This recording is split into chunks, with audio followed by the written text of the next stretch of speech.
In a small provincial estate, surrounded only by a dense green forest and the sun illuminating the lawns around the house, a child was born. The gods bestowed blessings on the young lady and rewarded her with great happiness, namely, that they had a boy. The baby was tiny, but looked like it already had the personality traits of the homeowner, and then the assistant asked the couple if they had chosen a name yet. The woman, who had just given the world a tiny baby, looked exhausted and even with sweat still dripping down her face, said that his name was Ruin Ardell. She looks at her child as if at some heavenly creature, and with confidence, yet anxiety, says that she hopes he will become the light of this world. Ruin Ardell, from a young age, grew up on an estate and was raised by loving parents, but from childhood he did not stand out as being particularly talented. Sitting on the floor, he overhears his father and his assistant talking about how he should try to get them good seafood, and the owner can have no doubt about that. Suddenly, the child calls out to his Uncle Baggins, which causes him to look surprised, so he asks what happened to the young gentleman. The boy almost begs him, but says that he can't go outside at the foot of the southern mountain, because there was a strange flow of mana there.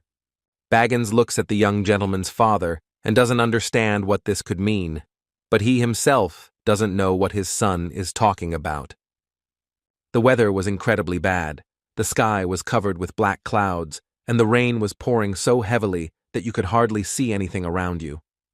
The owner of the house opens the door and sees Uncle Baggins running towards the house, and says that he is starting to worry because a lot of time has passed.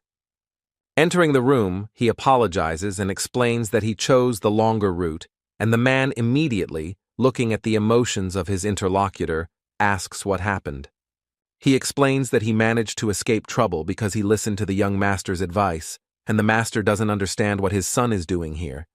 So Baggins replies that because of his words yesterday, he did not cross the street at the foot of the South Mountain, and thereby saved himself. After all, I just found out that there was an attack by beastmen there, and then the man's eyes were incredibly alarmed because it was impossible to believe. And everyone who was there was in danger, but thanks to the young man, the uncle was not among them, and one could even say that the little boy saved him from death. They both thought for a moment, but Uncle Baggins broke the silence and asked the master if he thought Ruin Ardell could sense the mana floating in the air, but the master replied that it was hard to say. Suddenly he seems to be lost in his thoughts, thinking about the question his interlocutor asked him, and can't even think of further actions if that's the case. But everything was already clear. Ruin would be Ardell's future, and from that day on, he increasingly showed a talent for magic, and already at 6 he felt mana, and at 7 he could show it. When he was 10, the representative of the first-year students gave his opening remarks and asked everyone around to congratulate the best among the applicants, Ruin Ardell. After all, the young man surpassed the large number of children from wealthy families who entered the Ignite Magic Academy because it was the best in the Radiant Kingdom. Therefore, Ruin was ranked as the best applicant among all the others and received the title of genius. In his eyes there was a misunderstanding and the thought of what he could achieve in the future. However, he did not really like this attitude, but he was reassured by the fact that his name would raise the status of his family. However, it cannot be said that he succeeded in this, and the teacher asks him to show the skills of the best among the applicants, hinting at Ruin and challenging him to come forward. And right then, on the first day of classes, when Ruin was taking the tests, it was clear that he was far from the best, and not even second on the list. Because when he was showing off his skills, the teacher asked to release them faster, but the boy shouted that he simply could not physically do what he was asking. His gaze was focused on power, but Ruin's thoughts couldn't understand what had gone wrong as he had planned, so he continued to try to do at least something. The applicants waiting for their turn looked at Ruin Ardell and looked shocked by the reality that was happening around them, because they had heard that he was the best. The young man realized that he lacked the innate ability to release magic even a meter away from his body, and this was what was called mana release disorder. Tears rolled down Ruin's cheeks, because he understood that for a mage, his body was terrible, and this despair was visible in the emotions swirling in his eyes. But it didn't take long for others to learn of his humble origins and lack of talent for magic, and that disappointed him even more. And it was because of this news that the other students' attitude towards Ruin changed too quickly, and he felt that others treated him poorly. He was walking down the corridor and touched the hand of a student walking in front of him, but suddenly Ruin's face twisted in confusion because he knew what was about to happen. The friend of the one the young man had touched began to look closely at his hand and ask if everything was okay, as if he had caught some kind of infection. He explains his emotions by saying that the student touched a disabled person, calling him Ruin, and could become one himself, and the student understands that he needs to wash up quickly so that nothing gets on his skin. Ruin Ardell knows that he is called a person who cannot use his magic, so this situation around him is familiar to him like no one else. He was well aware that others considered him a defective person, unable to cast a single spell even in a magic academy. For the envious and the ordinary students, Ruin's current status became the highest source of malicious satisfaction they could possibly imagine.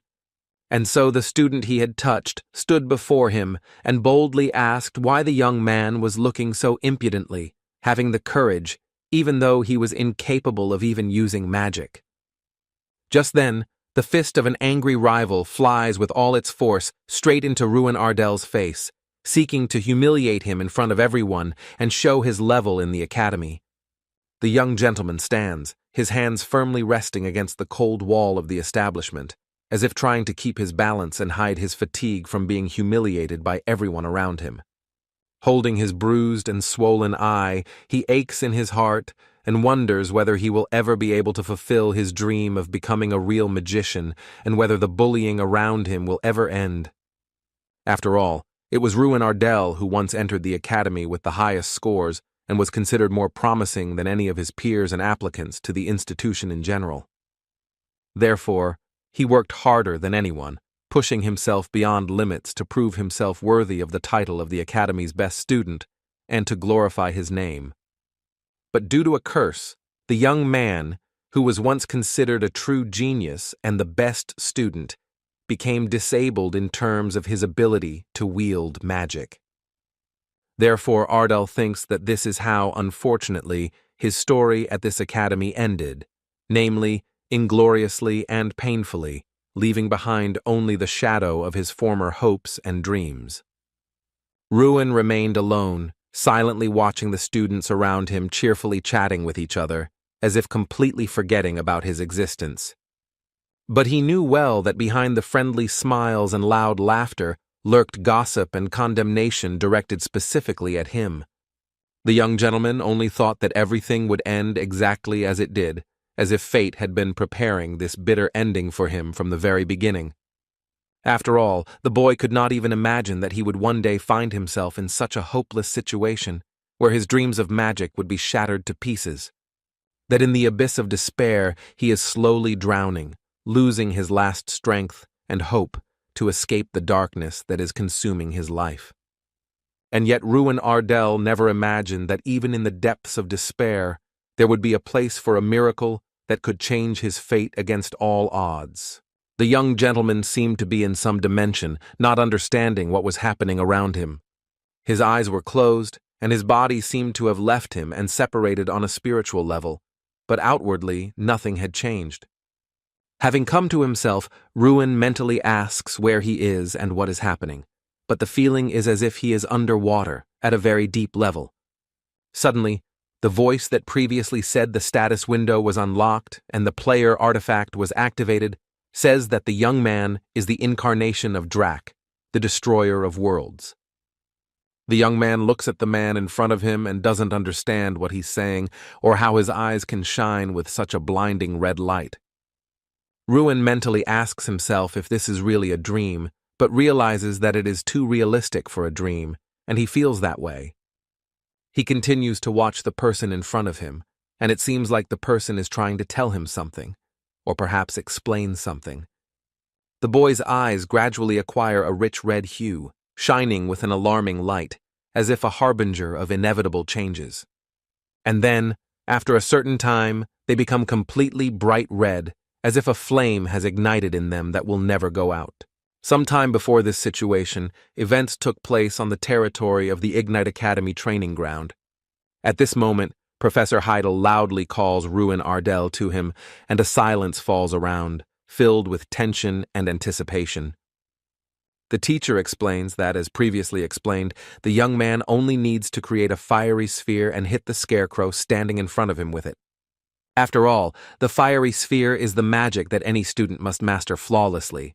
But for someone who is unable to use magic, it is an almost impossible task. And then Ruin Ardell wonders if he will be able to complete this seemingly easy task this time, which is beyond his power. Professor Heidel, observing his pupil and seeing doubt and even confusion in his eyes, begins to speed up his actions. The young man, having gathered himself, says to himself that he doesn't need to give up, and maybe this time he will succeed. Ruin was determined to complete this task at any cost, even if it meant sacrificing his own strength. And with unwavering confidence in his voice, he says he will do it, despite the risks and difficulties that lie ahead. The students standing around couldn't believe their eyes, because the size of the fiery sphere was too large, and could this young man really have that much mana? Professor Heidel stood nearby, watching intently and seemingly doubting what he saw, as if his mind didn't want to accept it. Ruin mentally praises himself, feeling a wave of satisfaction, and mentally says that this is beautiful, like a moment of triumph after long defeats and suffering. He thinks he should continue in the same vein and be able to surprise everyone, but suddenly he realizes that his problem is coming back to haunt him. And the guy starts to mentally beg himself and tries to hold out at least a little longer, but his efforts are in vain. So the fiery sphere in his hands gradually becomes smaller, losing power, and Ruin exhales in frustration, feeling hope slipping from his fingers. His body suddenly succumbs to nausea and dizziness. The world around him blurs and his legs barely hold him, as if under the weight of an invisible and ruthless burden. The professor calls out to him, peering anxiously into the pale face, but Ruin, in a trembling voice, replies that he simply can't hold it in anymore. So the teacher sternly ordered him to immediately release the force from his hand, fearing that in another moment the uncontrolled energy would cause irreparable damage.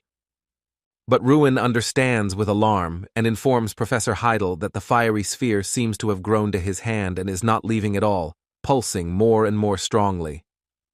Then the man says that the boy is in his final year, and if he still can't use ordinary magic, such as a fire sphere, then he simply won't pass the final exam. And he says that Ruin is destined to fail, to which the young man only quietly agrees, as if accepting the verdict, and repeats these words, as if imprinting them in his mind. But Ardell sincerely apologizes, looking down, and promises that he will train even harder to prove to everyone and to himself that he is capable of becoming stronger.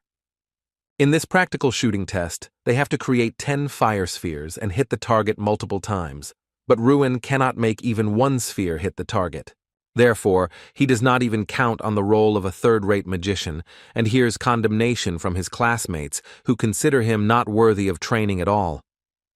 Because he became the best applicant, a nobleman from the province, teenagers from wealthier families began to envy Ruin and feel incomplete, and because of this, they mocked him, but he would endure it. But the reality that leaves him with no hope begins to destroy him from within, and this curse is the only thing holding him back for all 6 years. The mana release disorder was what kept him from living his life to the fullest, and Ruin only wondered how much longer he could hold out like this. There was a loud commotion in the academy corridor. Conversations and footsteps could be heard, and the walls echoed, creating a feeling of continuous movement and life. The students whispered among themselves about who passed the exam, how, and what their scores were, because everyone was curious, because it was happening for the first time. Upon seeing Ruin, the pupils immediately began to hurl insults at him, their mockery and evil smiles painfully cutting the young man's heart. They asked if it wasn't time for him to pack his things and go home, and if they were in his place, they would be ashamed to show themselves here, but Ruin seemed persistent. Two of the pupils, looking at him, asked if he knew what the younger ones called him, but they immediately replied that the fool was Ruin. They further say that because of the young man, the graduating class is not a role model, and he finally needs to go back to his province. After all, nature did not endow him with skills, so he needs to at least be rich. But here, too, there is a problem, because they only heard the name Ardell when they entered the academy. And this white-faced pupil speaks as if mocking what his father said. They are all just fools, who behave arrogantly, but have nothing, hinting at Ruin's condition. Therefore, he immediately understood the level of Ruin's family, drawing a contemptuous conclusion for himself that the young man's origin was not capable of commanding any respect. But unable to bear the humiliation, the boy abruptly jumps up and swiftly strikes his opponent, putting all his accumulated anger and resentment into him. He, losing his balance from the unexpected blow, staggered back and fell heavily to the floor, the loud thud of which echoed throughout the corridor. Ruin, trembling with anger, leans towards his opponent and in a sharp tone demands that he repeat what he said earlier, pronouncing each word with cold fury. But the opponent, holding his broken nose, curses through the pain and cannot believe how Ruin dared to do such a thing in front of all the witnesses. Ruin looks at him and says that he needs to know when to stop and who is this Ben Folt to talk about his father and family. But Ben's friend, defending him, decides to direct his attack at Ruin, as if he doesn't even know who he's dealing with in this skirmish. Suddenly his eyes widen in shock, as if he had just seen something incredible, and at the same moment an expression of complete astonishment freezes on his face. After all, the young man was the first to deliver an unexpected blow, which caused the enemy to hunch over and not hold back. A sharp, suffocating cough burst from his chest. The opponent suddenly falls to his knees, trying to catch his breath, and his hands convulsively rest on the floor as if seeking support in this humiliating moment. The Ruin of Ardell looms over him, carefully observing his every move and reaction, studying his opponent's behavior with cold caution and a tension that hangs in the air. While his opponent's mouth is dripping with saliva from a strong blow, analyzing every reaction and tension in his body. The young man looks at him angrily and loudly calls him an insolent bastard, feeling both rage and contempt pulsing in his every word and movement. When Ben Folt rises and tries to use his battle magic right inside the academy walls, it gives Ruin a real shock, as he did not expect such desperation. He loudly calls him a piece of trash with a magic release disorder, not thinking at all about the fact that for such actions he could be expelled from school, showing insolence and anger at the same time. So Ben Folt directs all his energy at Ruin, feeling rage and hatred, and sincerely wishes him death, not hiding his desperation and determination in every move. Ruin realizes that he cannot even move to save himself, feeling helplessness gripping his body and danger looming over him with terrifying inexorability. Suddenly, Professor Heidel appears and with a sharp shout orders them to stop immediately, causing both fighters to instantly stop, the tension in the air abruptly dissipating under his stern gaze. As Ben's magic gradually consumes Ruin, he feels the enemy's power seeping into his body, limiting his movements and consciousness, and every moment is filled with terror and helplessness. The guy doesn't know how to act in this critical situation, feeling confusion and fear that paralyze his mind and make him hesitate with every next step. And then Ruin Ardell realized that this was exactly what his end looked like, when fear and helplessness completely engulfed his mind, and the enemy's magical power inexorably consumed him. And again, this mysterious man is in front of him, who says that the guy is the incarnation of Drak, the destroyer of worlds, and the artifact the player has activated. Ruin mentally asks himself what kind of delusion this is, feeling a mixture of surprise and annoyance as his mind tries to comprehend the absurdity of the situation unfolding around him. The young gentleman seems to be floating in midair when the stranger asks what is happening, and he feels a slight sense of surprise and alertness as he tries to assess the new situation. The man looks at Ruin and says his name, Dell, feeling both surprise and curiosity as the new encounter brings unexpected feelings and tension. But then he says Ruin Ardell again, and he instantly realizes that it is his own name, feeling a strange mixture of surprise, guesswork, and indescribable excitement. When he opens his eyes, the boy sees a completely different picture in front of him, which makes his heart beat faster, because reality suddenly takes on a strange, almost unreal form. Helen, a high-class healer, appears before him, watching him carefully and asking if Ruin has regained consciousness yet, her voice filled with concern and easy confidence. The young man's eyes reflect shock from the surprise and sudden change in his surroundings, as he barely has time to realize that everything around him has become completely different. And he immediately asks where he is, to which Helen calmly replies that it is the lounge, explaining his condition and at the same time trying to calm the confused young man. She assures him that he's fine and just doesn't need to get up, but Ruin replies that he's dizzy and just wants to sit down, trying to recover a little and regain his balance. The hero still doesn't understand whether he really lost consciousness, because the vision was too realistic, which makes him doubt his own perception and feel a little surprised. Ruin asks Helen how long he was lying in the room, to which she replies that it was almost a whole day, causing Ruin to raise his eyebrows in surprise and assess how much time he had wasted. And he was lucky that nothing worse happened, so the woman feels that God protected him, giving him a chance to recover and regain strength after a terrible ordeal. When asked by the young man if he is okay, Helen replies that he needs to run a few tests, but he looks fine for someone who was struck by a lightning sphere, causing Ruin to be surprised. There are no wounds or burns, and even the internal organs remain intact, so Helen realizes that she has never encountered anything like this before, feeling surprised and curious at the same time.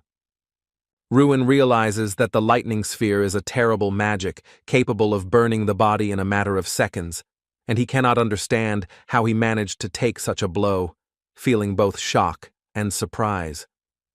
But suddenly, Professor Heidel appears on the threshold of the room. His stern gaze instantly attracts Ruin's attention, and there is tension in the air, making everyone present wary. Helen says she needs to go check other tests, and asks the guy not to be silent if something bothers him, showing concern and attention to his condition. Professor Heidel approaches and asks in a calm but stern tone how Ruin is feeling, carefully observing his reaction and condition to gauge the seriousness of the situation.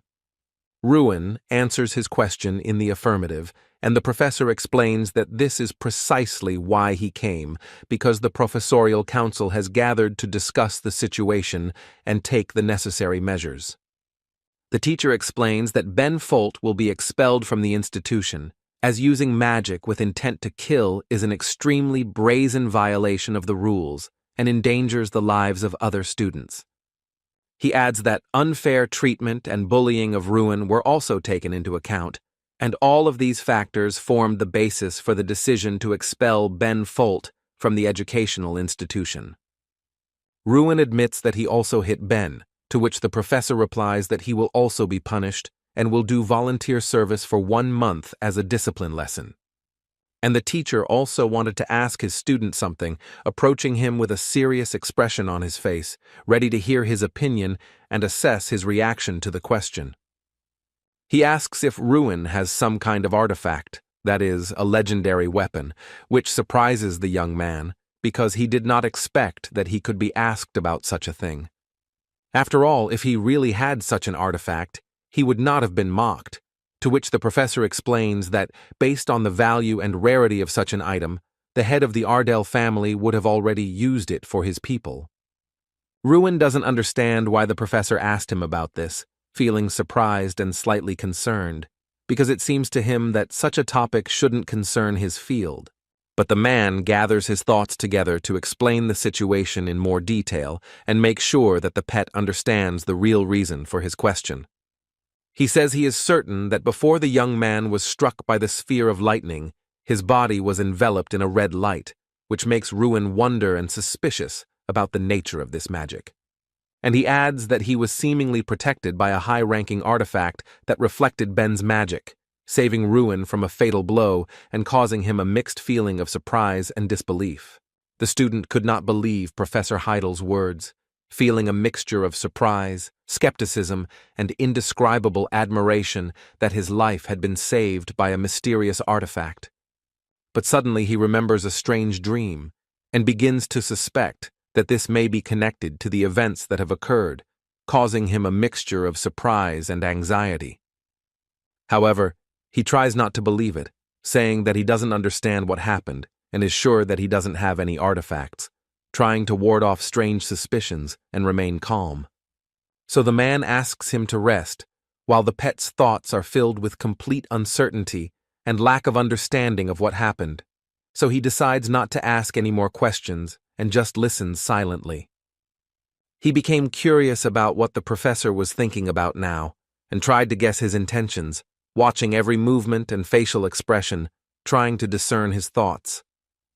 The young gentleman realizes that this is an experience that is difficult to distinguish from a dream, and even the strange voice that echoed in his mind now seems to be part of some mysterious reality. Who spoke of the artifact of Drak, the destroyer of worlds, and mentioned a certain player, forcing Ruin to ponder even more about the meaning of these words and their possible connection. He also feels like there was another word, but he can't remember it, leaving a feeling of incompleteness and slight unease in his mind. But suddenly, from the depths of his memories, Ruin remembers that the stranger spoke about the status window, causing him to be surprised and curious about the meaning of these words and their connection to events.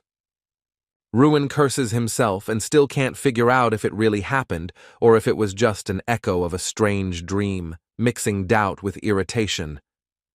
He sees this window in front of him and, raising his eyebrows in surprise, asks Helen if she sees it too, trying to share his surprise and understand the reality of what is happening. He pointed to this blue thing in front of him, but Helen only looked at him in surprise, not understanding what he was talking about, because in her opinion there was nothing ahead.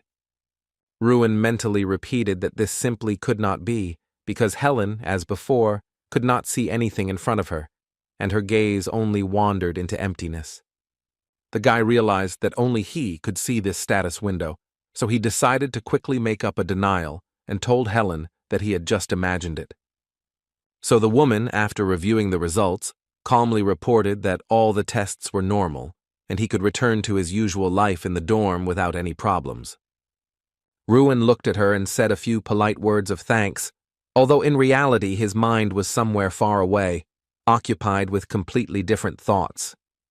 After all, that day he managed to survive a lightning bolt strike, meet a man with blazing red eyes, and learn from the window that he is the incarnation of Drak.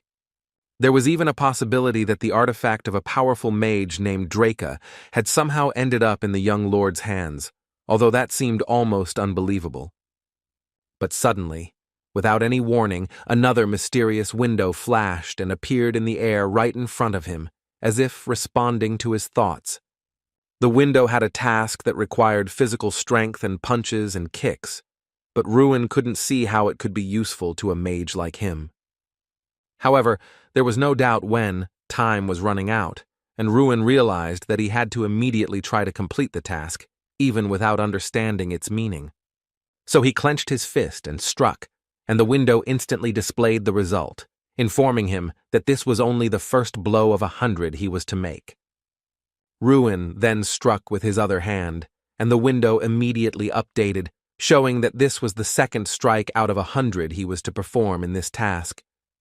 The guy noticed how the number on the window was constantly increasing, so he realized that he had to speed up and reach his goal as quickly as possible, without wasting time. Therefore, Ardell once again punched the air with his fist, hoping for a result, but was surprised to notice that the number on the window remained unchanged, as if his punch had not been counted. Ruin realized that his shot had not been counted, and mentally decided that even the slightest inaccuracy in execution would instantly lead to the system not recording the result. The hero decided to go through the training as correctly as possible, carefully performing all the movements and blows so that each of them would be counted without a single mistake. In the deep dark night, Ruin, having finally completed his task, felt relieved, because all the blows were executed accurately, and the window confirmed his success. Drops of sweat rolled down the young man's face, but true satisfaction was visible in his eyes, because he had successfully completed the task and felt an inner pride in himself. A window appeared before him, clearly stating that it was his reward for successfully passing this difficult and grueling test. However, suddenly the young man felt strange changes in his hands, as if they had acquired new strength and sensitivity, and this made him stop in surprise and look closely. He couldn't understand what kind of feeling had taken over him, but he could feel it circulating through his blood, being much more fundamental and important than ordinary mana. So Ruin Ardell felt that he had become truly strong, and his new powers circulating in his body gave him a feeling of confidence and incredible power. So the boy decided to test his new powers in practice, feeling an impatient desire to use them take hold of him, forcing him to move forward without delay. He sharply struck his limb forward, and a powerful energy aura instantly rose around him, vividly demonstrating the power that now resided in his body. Ruin felt that the power flowing into the magic had become much stronger, and the resistance of the air provided driving energy, so everything around him seemed different and felt in a new way. The young mage's core strength had increased significantly, and now he felt it was time to test the second reward that awaited him after successfully passing the test. The boy looked again at the status window that suddenly appeared before him, and felt curious and tense, preparing to find out what new reward it would show. But he saw what was written there, about a power circle that now replaces mana circles, which surprised and intrigued him at the same time. So Ruin understood that this meant the complete replacement of his mana with physical strength, and the thought of how his magical abilities would now transform into pure power was arousing. All who experience and study mana have a circle around the heart that plays a key role in releasing and amplifying mana, providing control and power to its flows. Ruin had 4 circles of mana, far exceeding the normal amount for people his age, but due to his curse, their power was effectively 0. However, suddenly the boy's eyes widened in surprise as he felt something incredible inside him, making his heart beat faster and filling him with excitement. After all, he realized that his mana circles had actually disappeared, and now the circulatory force was filling his body instead, allowing him to control energy in a completely new way. And now he realized that these were power circles, not mana, which literally stunned Ruin and caused shock, because he had never felt such power within himself before. Because he knew nothing at all about mages without mana circles, and the thought that these new power circles might not be a full-fledged replacement frightened him with unknown consequences for himself. The hero couldn't help but ask himself if this meant he would have to forget about life as a mage, because without real mana circles, his abilities might be useless. However, it was too early to give in to such disturbing thoughts. Ruin first decided to test the new power circles in practice to make sure of their true effectiveness. So Ardell focused and summoned his fiery sphere, determined to test how well the new power circles could support a full-power magical attack. He was surprised to notice that the fiery sphere appeared extremely quickly, and could not understand how this was possible, because previously its formation took much longer. Ruin noticed with admiration that his fire sphere had become much stronger than before, and felt the new power circles giving it incredible power and stability. So after pondering for a long time how to explain such a drastic change in strength, it suddenly dawned on him. He finally understood the reason for the incredible increase in the sphere's power. That all this, the power of his artifact, and that he has been given a unique, once-in-a-lifetime chance to test and develop his new abilities to their fullest. The young man knows that there is a basic principle of work in magic, while liberation takes an average of 10 seconds. However, there was another option: to skip this stage and create a fiery sphere entirely through one's own inner power, testing the limits of one's new abilities. And Ruin was convinced that all this incredible power belonged entirely to the artifact. because without it, he would never have been able to create such a strong and fast fiery sphere. However, he felt confused and did not know what to do next, as new opportunities and powers opened up before him that he had never encountered before. He wondered how to fill his body with energy for a powerful attack, and it occurred to him that perhaps Draca had once suffered from a similar disorder and experienced similar feelings. I was surprised how Draca could even come up with such a method, because combining one's own strength with magical energy required extraordinary skill and understanding of the mechanisms of strength. However, Ruin suddenly noticed in the system window that a new task had appeared, and his heart raced as he realized that new trials and challenges lay ahead. After reading the task carefully, Ruin realized that to complete it, he needed to hit the target using pure physical force, and this forced him to tense up and concentrate. However, the guy hadn't even thought about this method yet, and it seemed to him that thanks to it he could reach a new level and become a real magician with incredible abilities. So the hero decided that he had to try to do it, because it was on his actions that he would be able to unlock a new level of power and possibilities. So Ruin aimed his fireball directly at the scarecrow, preparing to test the effectiveness of his new power and watching as his energy gathered for the attack. And with confidence in his eyes, he said that everything had worked, because the fiery sphere had accurately hit the scarecrow, confirming the correctness of his chosen approach and new methods. A new message suddenly appeared on the window, announcing that the task had been completed successfully, and Ruin's power had grown even more, opening up new opportunities and prospects for him. The boy, not believing what was happening, suddenly jumped into the air, feeling a new power fill his body and allow him to perform incredible actions. But suddenly Ruin lay on the ground, feeling an incredible sense of relief, realizing that he had indeed managed to do it, and the task had been completely accomplished. After all, before, every failure of his had occurred precisely at the stage of détente, and the young man finally felt a real victory, overcoming this critical moment and proving his own strength. He was still amazed by this method, and it was impossible to understand who this Draca was, who came up with such a unique technique that could radically change the approach to magic. The young man blacked out right on the training ground, and when the sun rose over the mountains, he woke up, feeling strange and extraneous sounds nearby, disturbing the silence of the morning. He couldn't understand why it was so loud around him, and listened in amazement to the sounds coming from all directions, trying to determine their source. Around him stood other students, who were glad that Ruin had come to his senses, and with smiles and lively exclamations began to address him in a friendly manner, encouraging him.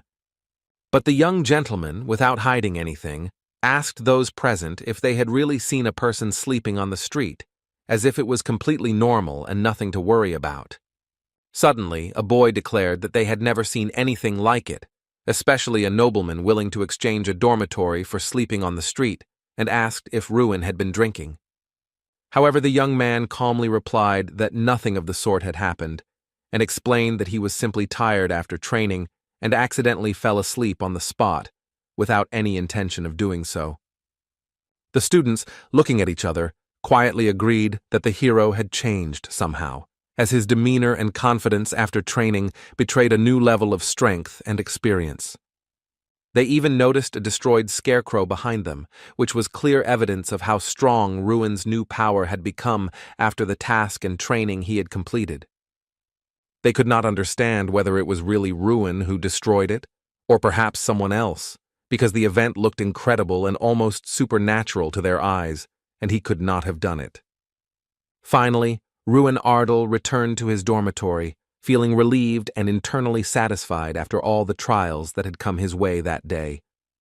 Upon entering, the student encountered Jason Damon, who immediately asked what happened, noticing his changed appearance and sensing that something important had happened. Ignite, a sixth-year student at the academy, asked in surprise if this was really the same boy who had just returned, as his appearance seemed unexpected and unusual. Damon didn't understand what had happened because Ruin usually didn't leave the academy, to which he coldly replied that it didn't matter to him, but only this student treated Ardell without hostility. Jason Damon concluded that Ruin was with a girl, but the young man himself realized that this was just his usual activities, and that's why this thought arose in Damon's head.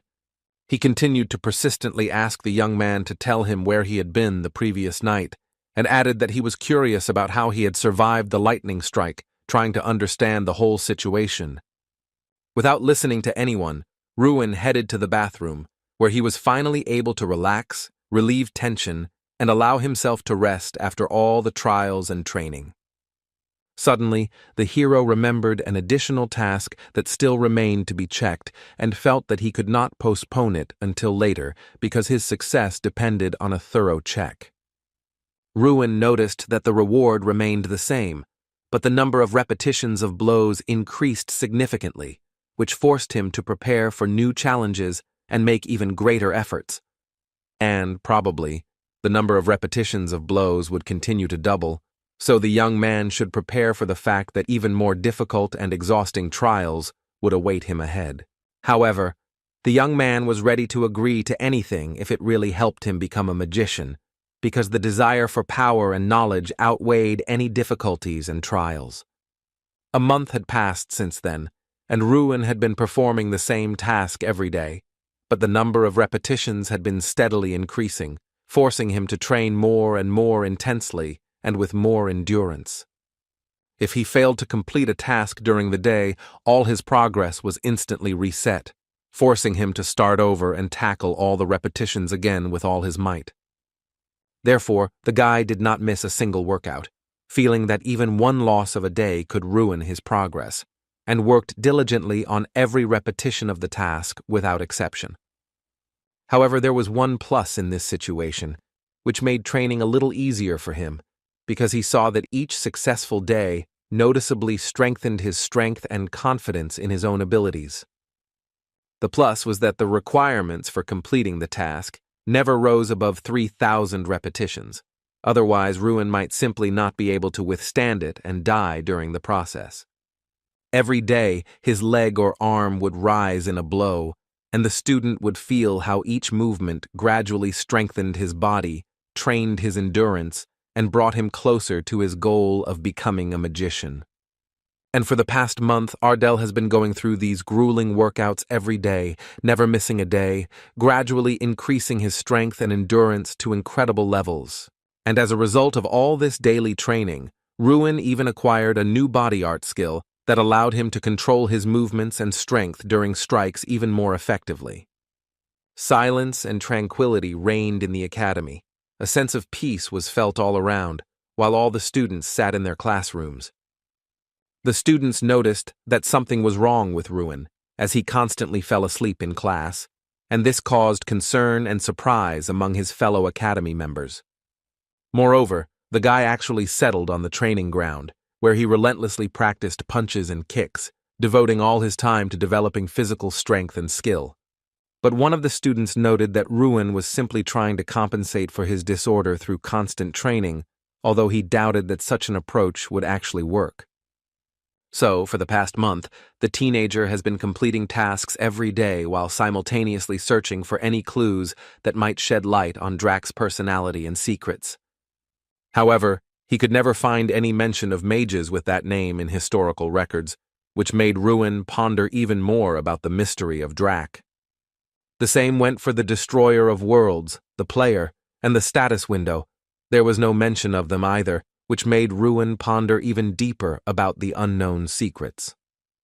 And he simply couldn't even guess who this Draka really was, because the lack of any information left him confused and forced him to look for answers. He could not understand who the person was who had given the young man such power, because the secret of her identity remained unrecognized, causing Ruin constant surprise and curiosity. However, suddenly, he heard someone calling him, and the voice made him raise his head sharply, full of surprise and tense anticipation of the one who had addressed him. Jason ran up to Ruin and, panting from running, asked if he had heard the news yet, because it seemed that this question urgently needed an answer and could not stand delay. Most likely, the young man had not heard anything yet, as he was just standing there quietly reading books, absorbed in the pages and not noticing any news or changes around him.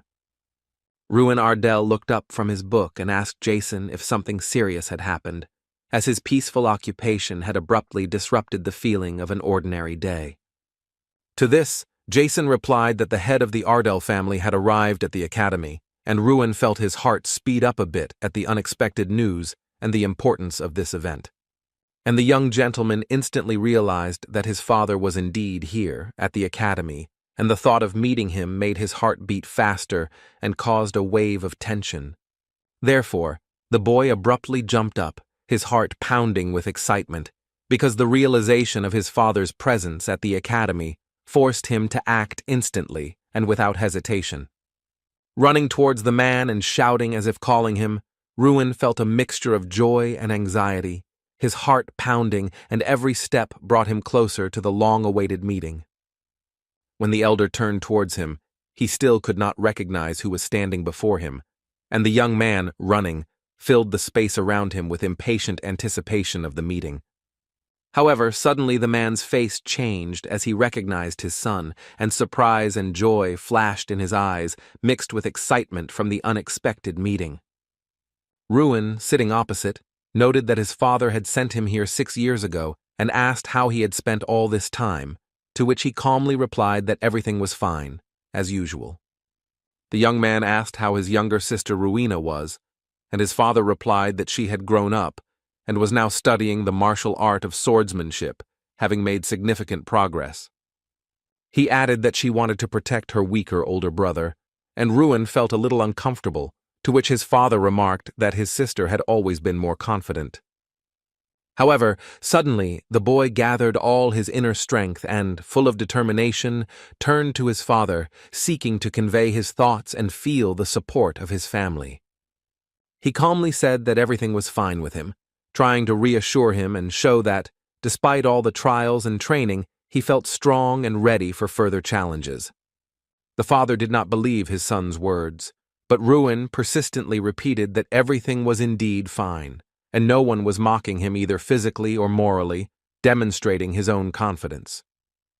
The elder Ardell seemed to not know how to properly explain the reason for his visit to the child, and his words got lost, leaving the child waiting for important and unknown information. He finally said that he had actually come to make sure the boy wasn't planning to leave the academy, and these words made Ruin feel anxious and responsible. After all, if he is having a hard time, the doors of his home are always open, and the father reminds him that his son has already overcome many difficulties that he cannot even talk about, demonstrating his strength. Ruin immediately understood why his father arrived 6 years later, but explained that during this time he had found his own way out and learned to cope with difficulties on his own. So he suggested that we make an agreement, because he would have to show excellent results on the next exam, and both understood that this would require concentration and serious preparation. But if he fails the exam, the elder Ardell himself will decide his future fate. So, seeing his son's determination, the head of the family returned to the estate. Here came the long-awaited day of the exam, for which Ruin had been preparing for the entire last month, with tension and hidden excitement in his heart. Which begins with a written test of understanding magic, where every mistake or attempt to break the rules is severely punished, up to and including a complete nullification of the result. So Ruin, grabbing his pen, took a deep breath and began the exam, trying to concentrate so as not to waste a single second. The exam consisted of a written and practical stage.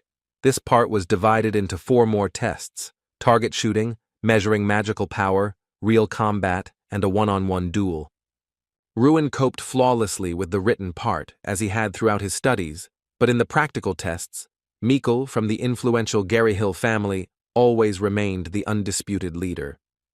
This time, the hero was convinced that everything would be different, because he had trained non-stop and finally felt a strength within himself that could challenge even Mikkel.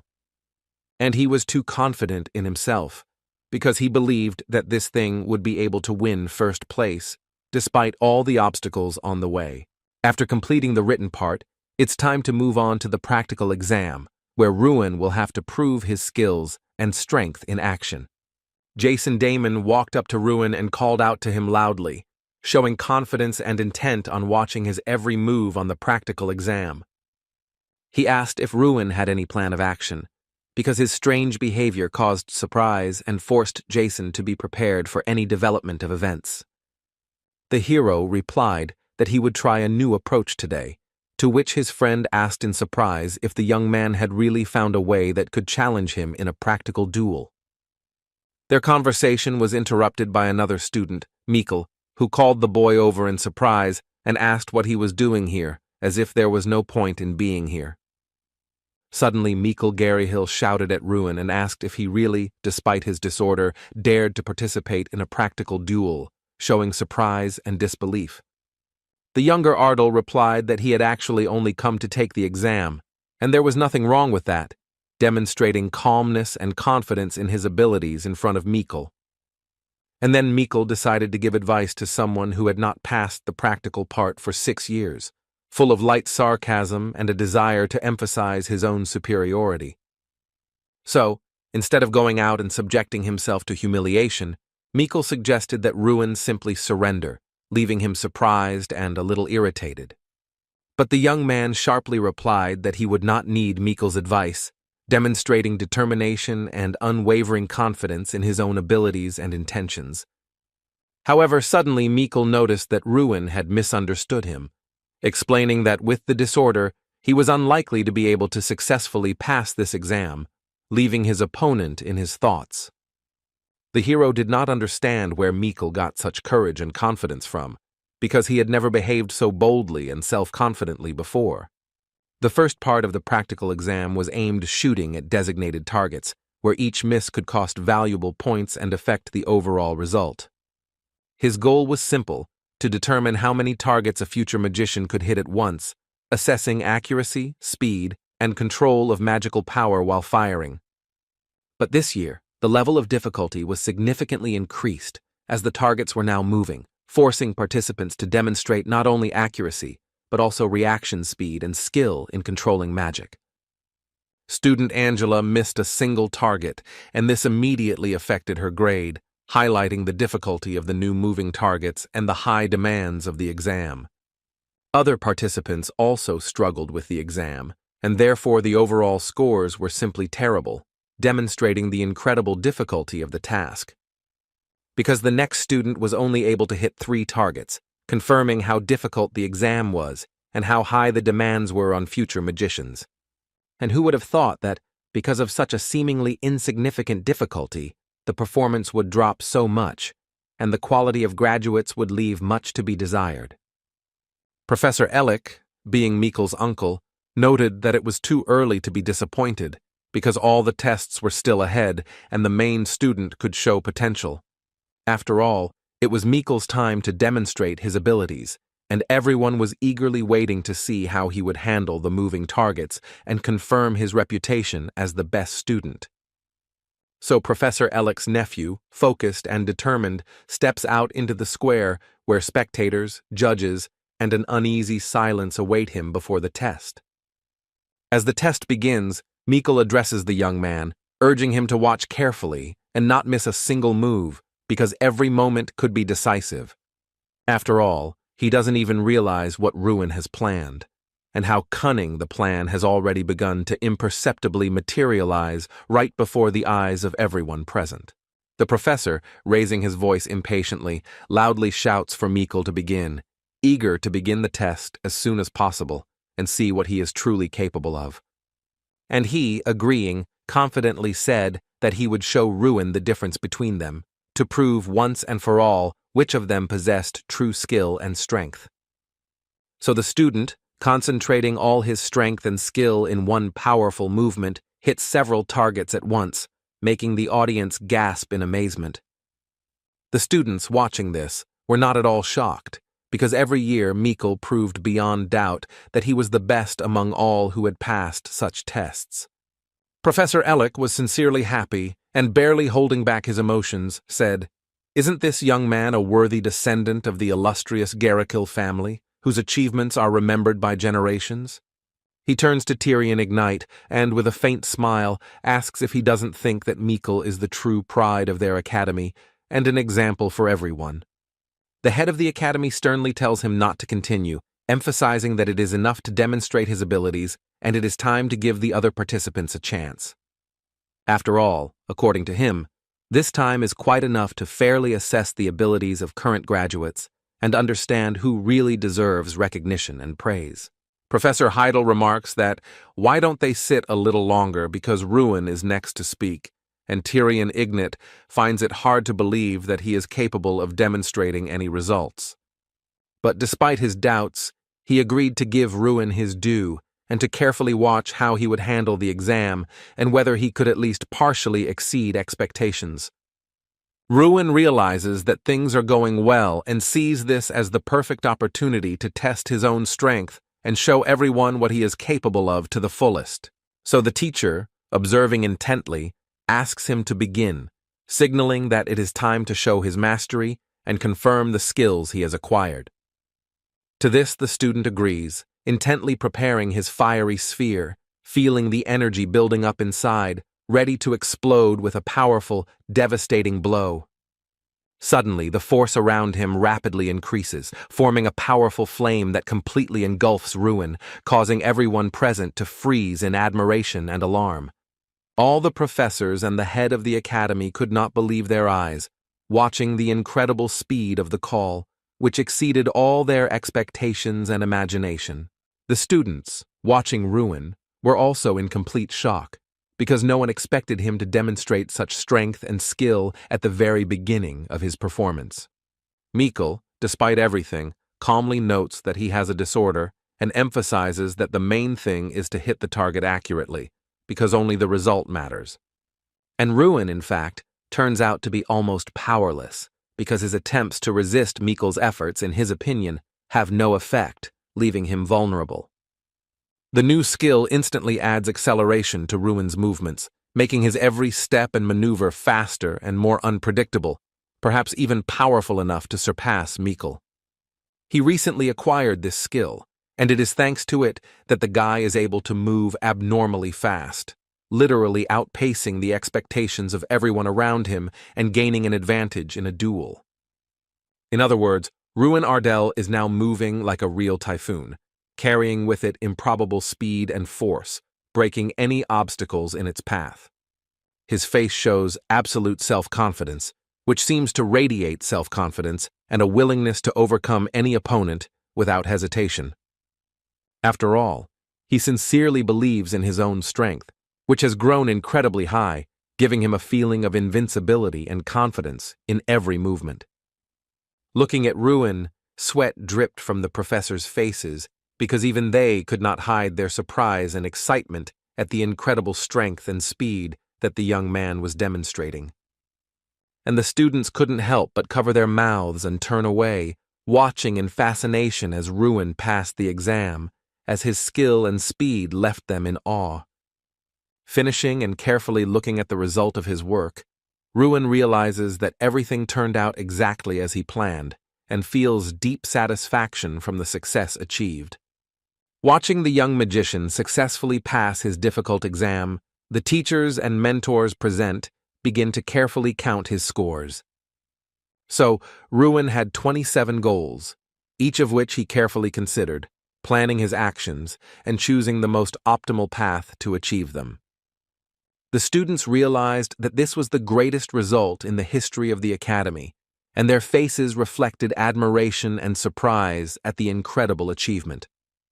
Even Tryon Ignis himself rose from his seat and, not hiding his admiration, began to sincerely clap his hands, supporting the students' incredible achievement.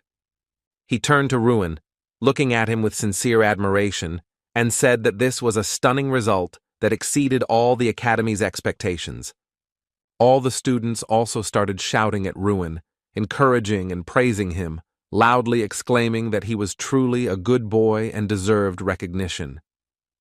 But only Mikkel remained confused and could not understand how it happened that the enemy achieved such an incredible result, remaining deeply impressed. Ruin realizes that he is now receiving general recognition and praise that he has never received in all 6 years of study, and he feels strangely moved by this. And this warmth spreads in his chest, filling his heart with joy, because he has long dreamed of feeling such sincere support and recognition from those around him. Professor Ellick could not accept this, and with obvious surprise, said that for the first time in his life, he had seen such a reception that exceeded all his expectations. But Professor Heidel, standing up for his student, indignantly asked whether the nature of magic really did not open up limitless possibilities, expressing surprise and support. And if everything happens strictly according to expectations, he added, then it's no longer magic, but simple mathematics, because true magic always contains an element of surprise. But Professor Ellick, disagreeing, continued to argue, defending his point of view and trying to prove that the situation could not violate the usual rules of magic. The head of the academy interrupted him, sternly and at the same time enthusiastically saying that today he had witnessed a real magical miracle created by the student himself. However, he immediately noticed that the other professors had a completely different opinion, and their faces reflected doubt and restrained surprise that could not be ignored. Professor Ellick, listening to the main character, mentally reflected that everything had gone awry because of Ruin's actions, and his heart was filled with anxiety and irritation. Jason Damon felt an incredible joy for his comrade, his heart filled with pride and sincere admiration that Ruin's achievements had surpassed all expectations. And the other students seemed to have changed their attitude towards the young man and began to ask with curiosity how he managed to achieve such incredible success. The boy realizes that until yesterday he was an outcast, laughed at and mocked by everyone, and now he feels deep surprise and mixed emotions at the sudden attention.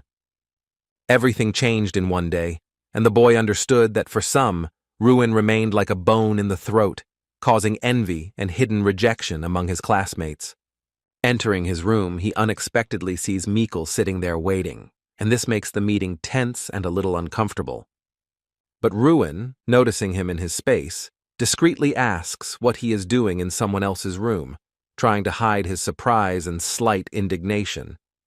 Mikkel explains that he came to warn Ruin not to show off, but the young man himself thinks that the reason for all this is that Mikkel simply lost and is jealous. Grabbing the young magician by the collar of his shirt, his opponent shouts sharply in his face, his voice trembling with anger, and his face turning red with emotion and irritation. But Ruin removes his hand from his shoulder with surprising ease, showing no aggression, just calmly pushing Mikkel away and remaining steadfast. This calm gesture only further irritated his opponent, provoking genuine anger in Heracles and a desire to prove his superiority at all costs. After all, Mikkel could not understand where Ruin got so much strength from, and this only increased his surprise and irritation, making the situation even more tense. Ardell calmly states that it is important for both of them to complete their training, and if he wants to defeat him, let him do it honestly in a one-on-one battle, without outside interference. After his proposal, Ruin calmly releases his hand, remaining calm and demonstrating confidence that now everything will be decided in a fair battle. Mikkel challenges him by asking if Ruin really considers himself worthy of fighting him, since throughout his 6 years of study, he has consistently failed exams and appeared weak. The young man calmly replied that he just had to wait, and then all doubts would disappear, and the truth would become clear, showing who was truly worthy of the battle. Mikkel warns that Ardell should not even think about taking the next exams before their battle, emphasizing the seriousness and audacity of his intention. But the student mentally believes that in today's exam, the young man will not be able to overcome even the first stage, confident in his weakness and doubting his chances. Pulling his hand out of his pocket, he does so slowly and confidently, demonstrating calm and readiness for any upcoming development. Looking at her, he thinks that whatever the circumstances, Ruin is truly a magician, and this certainty causes him surprise, admiration, and respect at the same time. The second stage of the practical exam consisted of measuring the students' magical power, testing their abilities and level of control over magic under the close supervision of their teachers. The treasure of the academy, the ancient ogre Kingram, was transformed by the Archmage Freud 500 years ago during his lifetime, so the students need to direct magic at him and show a high result. Ruin asks Damon if he really needs to cast the spell he is sure of on the statue and receives an affirmative answer, which only strengthens his resolve. But this ogre is famous for his cruelty in evaluation, and getting more than 20 points is already considered an excellent result, which makes the task especially difficult. One of the students summons a powerful thunderstorm and directs his spell at the ogre, causing the air around the statue to crackle with energy and tension. But Kingram, in a menacing voice, orders him to hide from his sight and, with a contemptuous smile, calls him a one-point magician, humiliating him in front of everyone. He mockingly suggests that his pupil give up magic right now, stating that with such skills, he will never become a real wizard. The next student confidently walks into her exam, preparing to show off everything she has learned, and with hope in her eyes, she directs her steps towards the ogre statue. She turns to her companion and, with a faint smile, tells him to watch carefully, because now she will show the true power of her magic. She concentrates, raises her hands, and casts an ice sphere spell, filling the air with cold that swirls around her before releasing it at her target. Kingram respectfully says that he will definitely remember it, because what he saw was truly impressive and worthy of recognition, even by his strict standards. But then the ogre coldly lowers her to the ground and adds with a sneer that he was only truly struck by her hopelessness, causing the crowd to freeze in embarrassment. He gives her only 2 points, and the girl cannot hold back her tears because it was her best attack, into which she had invested all her strength and hopes, hoping for a higher score.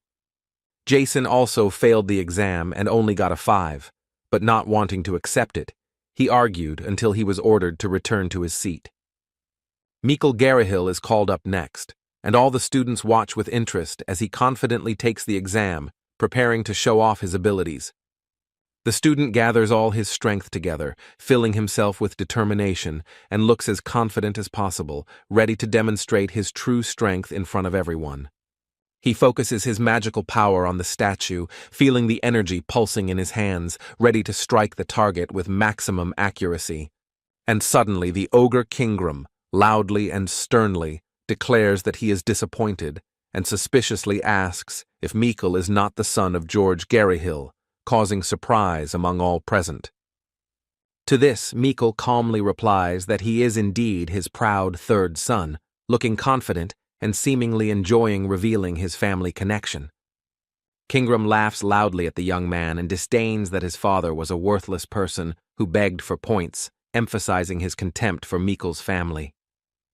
But even the student doesn't have much talent, so Kingram gives him only 27 points, and the boy sharply disagrees with the assessment, feeling indignant. He is asked to calm down, and after that, Ruin Ardal is called next, who prepares to show his abilities, watching the reaction of those around him. The young man realizes that he is a little nervous before the exam begins, feeling a little anxious, but he tries to pull himself together and set himself up for success. But he sincerely believes that he can handle this challenge, and this gives him determination and confidence, allowing him to focus on the task despite his anxiety. He approaches the statue, says that it is nice to meet him, introduces himself as Ruin Ardal, demonstrating calm and confidence before the start of the exam. To this, Kingram replies with curiosity and slight surprise that this is the first time he has seen this student, carefully observing his behavior and magical abilities. However, he dismissed it with disdain and said it didn't matter, sternly ordering the exam to begin, forcing the students to focus on the task. Ruin casts his spell, and suddenly the professor notices that he is using explosive burning mana that radiates incredible energy and threatens the entire statue. The students realize that this is 4th grade magic and are shocked, as no one expected to see anything like this, even among the most talented students. Kingram himself cannot understand where the young man gets such steadfastness from, and his astonishment only grows, for he has never before encountered such unwavering confidence and control of magic. But the young man does not hesitate and begins to advance, confidently moving forward, demonstrating skill and control over magic, which makes everyone around him hold his breath. He focuses his attack on the statue, channeling all of his accumulated energy and magic into a powerful explosion that should hit the target as effectively as possible. He stands before him, looking composed and calm, as if he knows that his strength and mastery of magic allow him to overcome any difficulty. The professor is surprised and says that this is impossible, because the young man transferred the magic from his fist to his leg and exploded it in just 1 second, demonstrating incredible skill. The students realize that they are facing a 5th-grade spell, and their surprise grows because no one expected to see such power on a practical exam. But Ruin paid no attention to anyone, completely focused on his work, his gaze and movements indicating maximum concentration and self-control. And he was relieved to realize that his spell had worked as it should, radiating the control and precision he had long sought to achieve. But Kingram's reaction seems strange, and the student begins to doubt whether everything really went as it should, or whether something might have gone wrong during the spell. Suddenly, the ogre sharply asks Ruin who he is, his voice full of surprise and undisguised interest, because no one has demonstrated such strength before. He adds whether he is Draco, which instantly confuses the young gentleman, forcing him to hold his breath and ponder the meaning of these words. After his words, Kingram says that he was exactly what he expected, emphasizing that everything that happened was predictable and he was looking forward to meeting Drac. He watches Ruin carefully, intently studying his every movement and gesture, while simultaneously pronouncing the name he has decided to call him, as if trying to figure something out. The students cannot figure out who Kingram is talking about and wonder if he really just confused people, because his words sound too definite and mysterious. Ruin realizes that in 2 months he has read every book he could find, but none of them mentioned a word about Drac, leaving him deeply surprised. So he turns to the statue and asks if it knows him, and is surprised to receive a clear, positive answer, which only increases his surprise and curiosity. He looks ahead and speaks to the ogre, asking him to tell him more about Drac, hoping to gain some clarity in the mysterious and confusing situation. To this, the ogre replies that all of this is extremely interesting, as if he is interested in the very essence of it and the situation unfolding around Ruin, causing a slight admiration. And who would have thought that Kingram would notice his incarnation right at the academy, causing Ruin to feel both surprise and a slight excitement from the surprise. He asks the young man to repeat his name again, and the young man, a little surprised, answers clearly and confidently, Ruin Ardell, which forces the listeners to listen more carefully. So the statue says that it will remember him, as if imprinting Ruin's name in his memory, leaving the young man with a sense of the importance of the moment and its mysterious significance. He says he will answer his question later because there are many people around and the ogre is expected to score points, leaving Ruin slightly surprised and impatient. Kingram announces that the evaluation is complete, as the student's magic does not match that which allows for an accurate determination of the result, leaving everyone present in mild surprise. But the professor reminds us that according to the rules, an estimate must be made in any case, and this contract must be fulfilled within 5,000 years. Kingram was furious and couldn't understand how the man dared to address him like that, considering he was judging children who didn't even look like real wizards. But knowing that a contract is a contract, the ogre is forced to agree and give an assessment, albeit with obvious dissatisfaction and internal resistance. Kingram asks Ruin how much he wants to get, 0 or 100 points, watching his reaction carefully, as if testing his courage and determination. And Ruin Ardell, without hesitation, chooses 100 points as his rating, demonstrating a determination and confidence that even Kingram is forced to admit with some surprise. All the students were in complete shock at this result, not hiding their surprise and searching for an explanation as to how the student could get 100 points.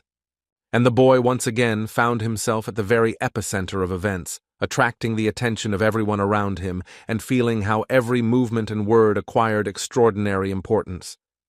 Professor Heidel reports that the head of the academy has already learned of his result and that the young man deserves the award, causing Ruin to feel a sense of pride and unexpected excitement. He hands the young man a roll of paper, and the young man, slightly surprised and at the same time interested, carefully takes it in his hands, feeling the weight of the moment. The guy reads about the artifact room and cannot figure out what it is, feeling both surprise and curiosity about the mysterious place. So Professor Heidel orders him to follow, and the young gentleman, a little excited and full of anticipation, carefully follows his mentor, trying not to fall behind. He agrees to what lies ahead, a little hesitantly, but with a sense of curiosity and determination, ready to follow it and learn everything. He admits that he did not know about the existence of such a place, and the man explains that it is the only place where entry is strictly prohibited, emphasizing its uniqueness and mystery.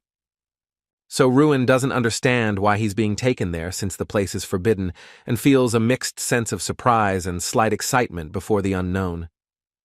They stand at the entrance, and the professor warns that they can only advance to this point, emphasizing the severity of the restrictions and the importance of the rules.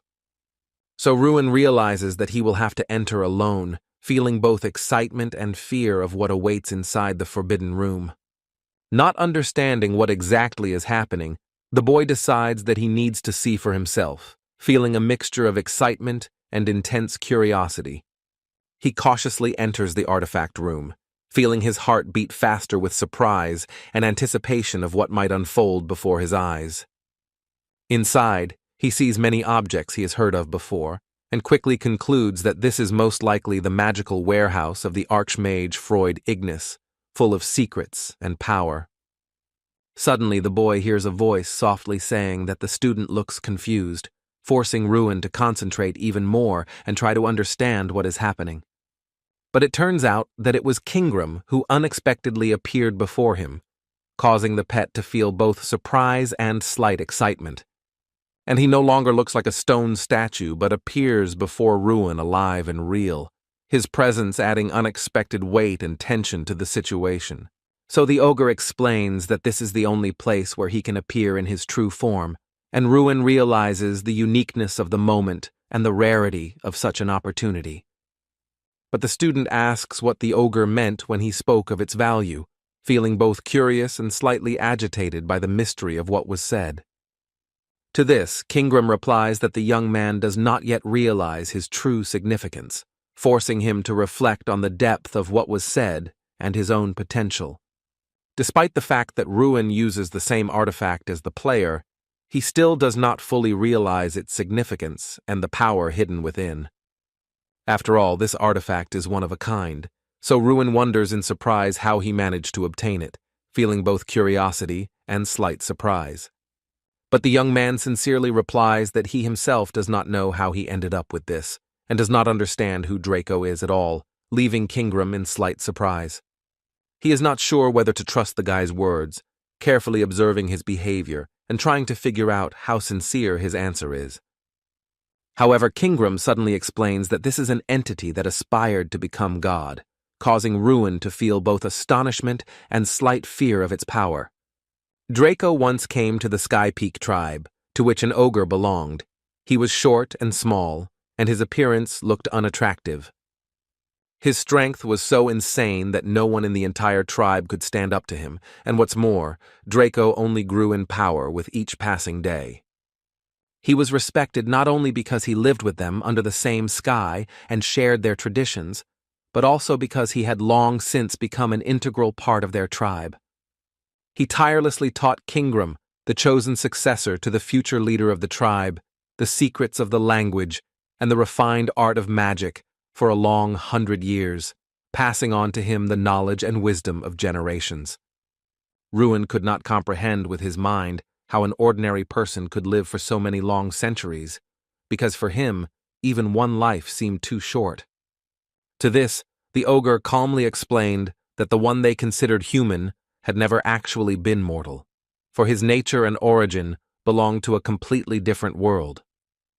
His true form was the majestic black dragon Dracogonia, whose dark scales shone with a cold brilliance, and whose very name inspired ancient terror and unwavering respect in the hearts of men and tribes.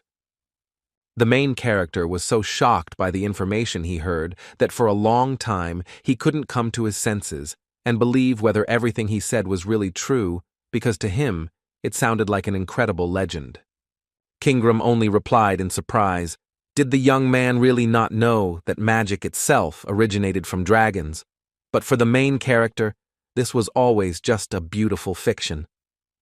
But the ogre said with certainty that Draco, despite his origins and unprecedented power, was completely incapable of using magic.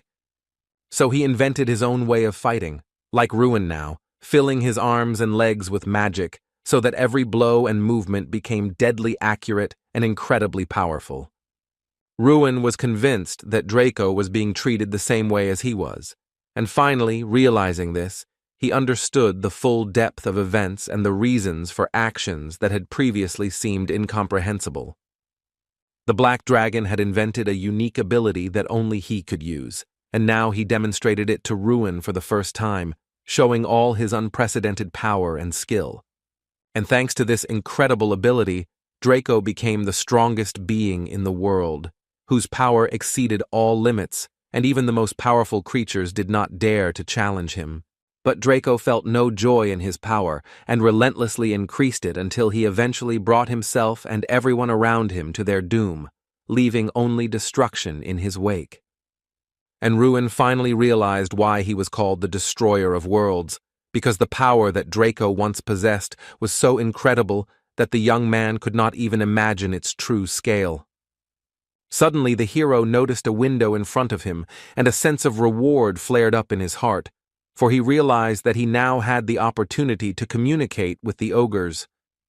In addition, there was a unique skill that allowed him to significantly increase his own strength by taking it from an ogre, and the hero, realizing this, felt new horizons of possibilities. Suddenly, a ball appeared in Ruin's hands, embodying the incredible power he had gained, radiating power and light that was both captivating and terrifying. Kingram explained that this was probably a reward for a task completed, because Draco always had a habit of talking about such things into the void, as if leaving them for someone else. Ruin cautiously asked if the ogre knew what was in his hands right now, for the power and mystery of the orb were so great that the young man did not dare to draw conclusions. And Kingram carefully examined the object, untwisted it in his hands, examining every detail, and then calmly said that it was Stran, and its true power could change everything. He said that this was not just an object, but the very embodiment of a force that lived a life of its own, radiating incredible energy and potential. But Ruin still could not understand what was being said, for the meaning of Kingram's words and the true nature of that embodiment of power remained extremely mysterious to him. The ogre explained that this power had always been with Draco, and given his current state, he had most likely sealed it within the Spirit Stone at the time of his death. Strawn, having a vile character, demanded infinite power from Drac, and although his wishes were cunning, fulfilling them could open up the promise of limitless power to the young man. Ruin wondered if an incarnation would truly be born from this stone, for though he felt its powerful energy, it was difficult for him to imagine how such a force could come to life. Kingram said that the incarnation would hatch very soon, and at that moment the air filled with a crackling and fluttering, as if reality itself were reacting to the awakening. So, a small bear appeared before Ruin, which, despite its modest size, radiated a strange power, as if hiding a huge secret inside. And this strange appearance of this animal caused the young man deep confusion, because he could not understand why the embodiment of incredible power looked like this. But suddenly, Strawn abruptly said that Ruin was a scoundrel because he had dared to call him a bear, and his words came out with such force that the young man felt surprised. The young man still could not understand how such an ordinary-looking animal could suddenly speak in a human voice, and his mind was filled with surprise, doubt, and a slight fear. Suddenly, the little bear, who had turned out to be extremely angry and domineering, sternly ordered Ruin Ardell never to call him that again. Ruin, surprised and slightly confused, asks again how it is possible that this unusual creature can speak and tries to understand the meaning of what is happening. Strawn sternly and angrily replies that he does not understand how the young man dared to call him an animal, because he is not one at all, and this offends his dignity and pride. Then he explains that he is an embodiment that is not bound to any form and therefore can be anyone, choosing his appearance and nature at will. He then sternly orders Ruin to carefully observe his strength, demonstrating that his power goes far beyond the ordinary and emphasizing his own essence. The boy's eyes reflected shock and complete confusion, because what he saw surpassed all his ideas about the possible and made him doubt his own eyes. When the little bear tensed up sharply, it seemed as if his body was about to burst from the incredible power he suddenly wanted to radiate. But suddenly he shouted in despair that he didn't know where his strength had gone, and this unexpected voice completely confused the hero, adding chaos to an already incredible scene. And the problem is probably that he was born with an empty stomach, so the bear, feeling weak, asks Ruin for some food, hoping to regain his strength. The young man admits that he doesn't even know what kind of food to give, to which Strawn angrily responds, asking why his current master is so weak. Turning abruptly, Strawn went to sleep, asking to be awakened only when food appeared, leaving Ruin deeply confused and stunned by his words about his master.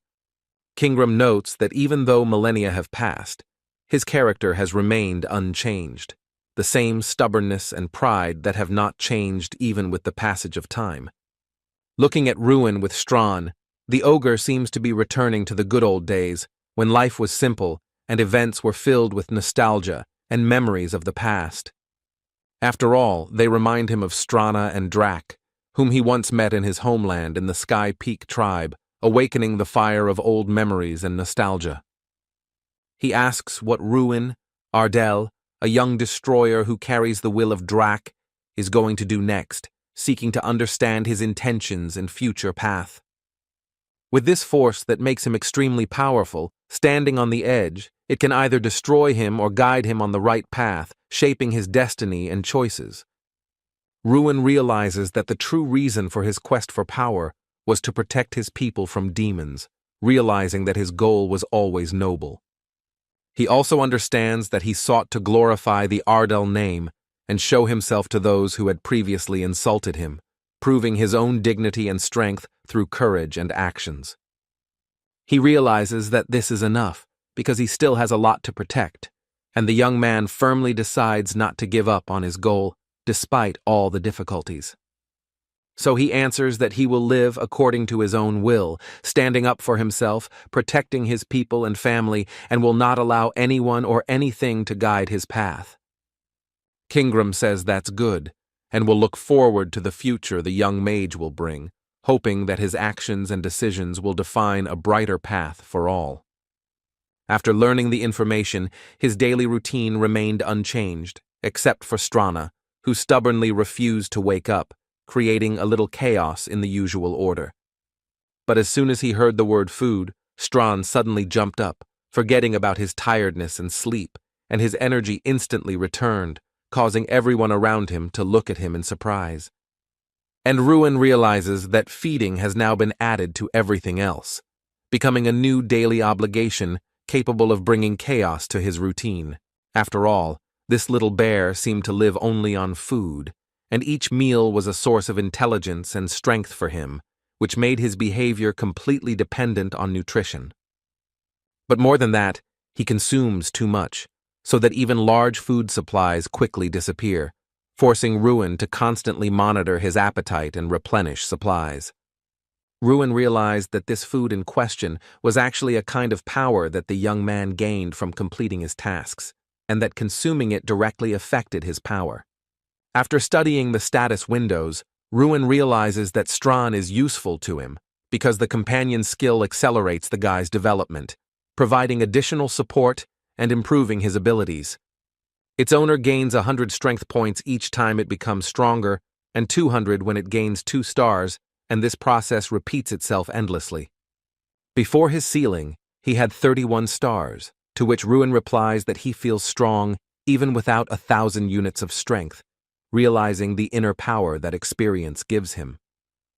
The hero asks how Draca reached such a level, and if there are ways to increase his strength without completing the task, trying to find an alternative path of development.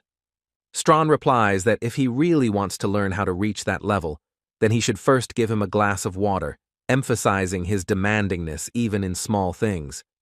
Ruin asks if he can remain silent if he wants to die of hunger, but the little bear firmly replies that he will speak up anyway, without hiding his needs. One way to become stronger is to perform tasks of increased difficulty that test the limits of abilities and contribute to significant development of strength and skills. Similarly, strength increases when creating items or finding artifacts, as each such action adds experience. You can also boil ogre tendons and prepare an elixir, because such rituals or chemical experiments provide additional strength and strengthen the abilities of the one who performs them. However, all of these options prove unsuitable for Ruin, as his path and method of gaining power are different from conventional methods. After all, first you need to accumulate 1,000 units of strength, because the host's body is not yet ready to withstand greater power, and without this, any attempts to increase strength can be dangerous. The guy thought he had already become stronger, but in fact his true path had only just begun, and now the next goal is to accumulate 1,000 units of strength. So Ruin trained every day, diligently improving his skills, and gradually his strength reached 930 units, bringing him closer to his intended goal. It was then that the third stage of the exam began, a real battle, where every move and decision mattered, and the young man's true strength was severely tested in conditions of real danger. Strawn sees that today is the day for the host to face the battle he has been waiting for so long, and feels the tension and responsibility that hangs over the upcoming duel. The potential for chaos is high, as the spell can even affect your own, and this test primarily tests how well magicians are able to control risks and act with precision under pressure. Jason, using a fire sphere, suddenly targeted the students nearby, and this instantly created a dangerous situation, forcing everyone to closely monitor his actions. Therefore, due to such a mistake, Jason Damon is eliminated from the test, as his carelessness could have caused serious harm, demonstrating how dangerous a fight without control over magic is. The Knights of Foldren were invited to assist in conducting the exam to ensure the safety of all participants and prevent possible emergencies. The exam lasted 10 days, and based on the students' results, they were awarded various monsters. At the end of the exam, 13 students received high scores for their achievements. Since today is the last day of the exam, everyone was extremely curious to see what monster would appear before them, because this would be the final test of their skills and strength.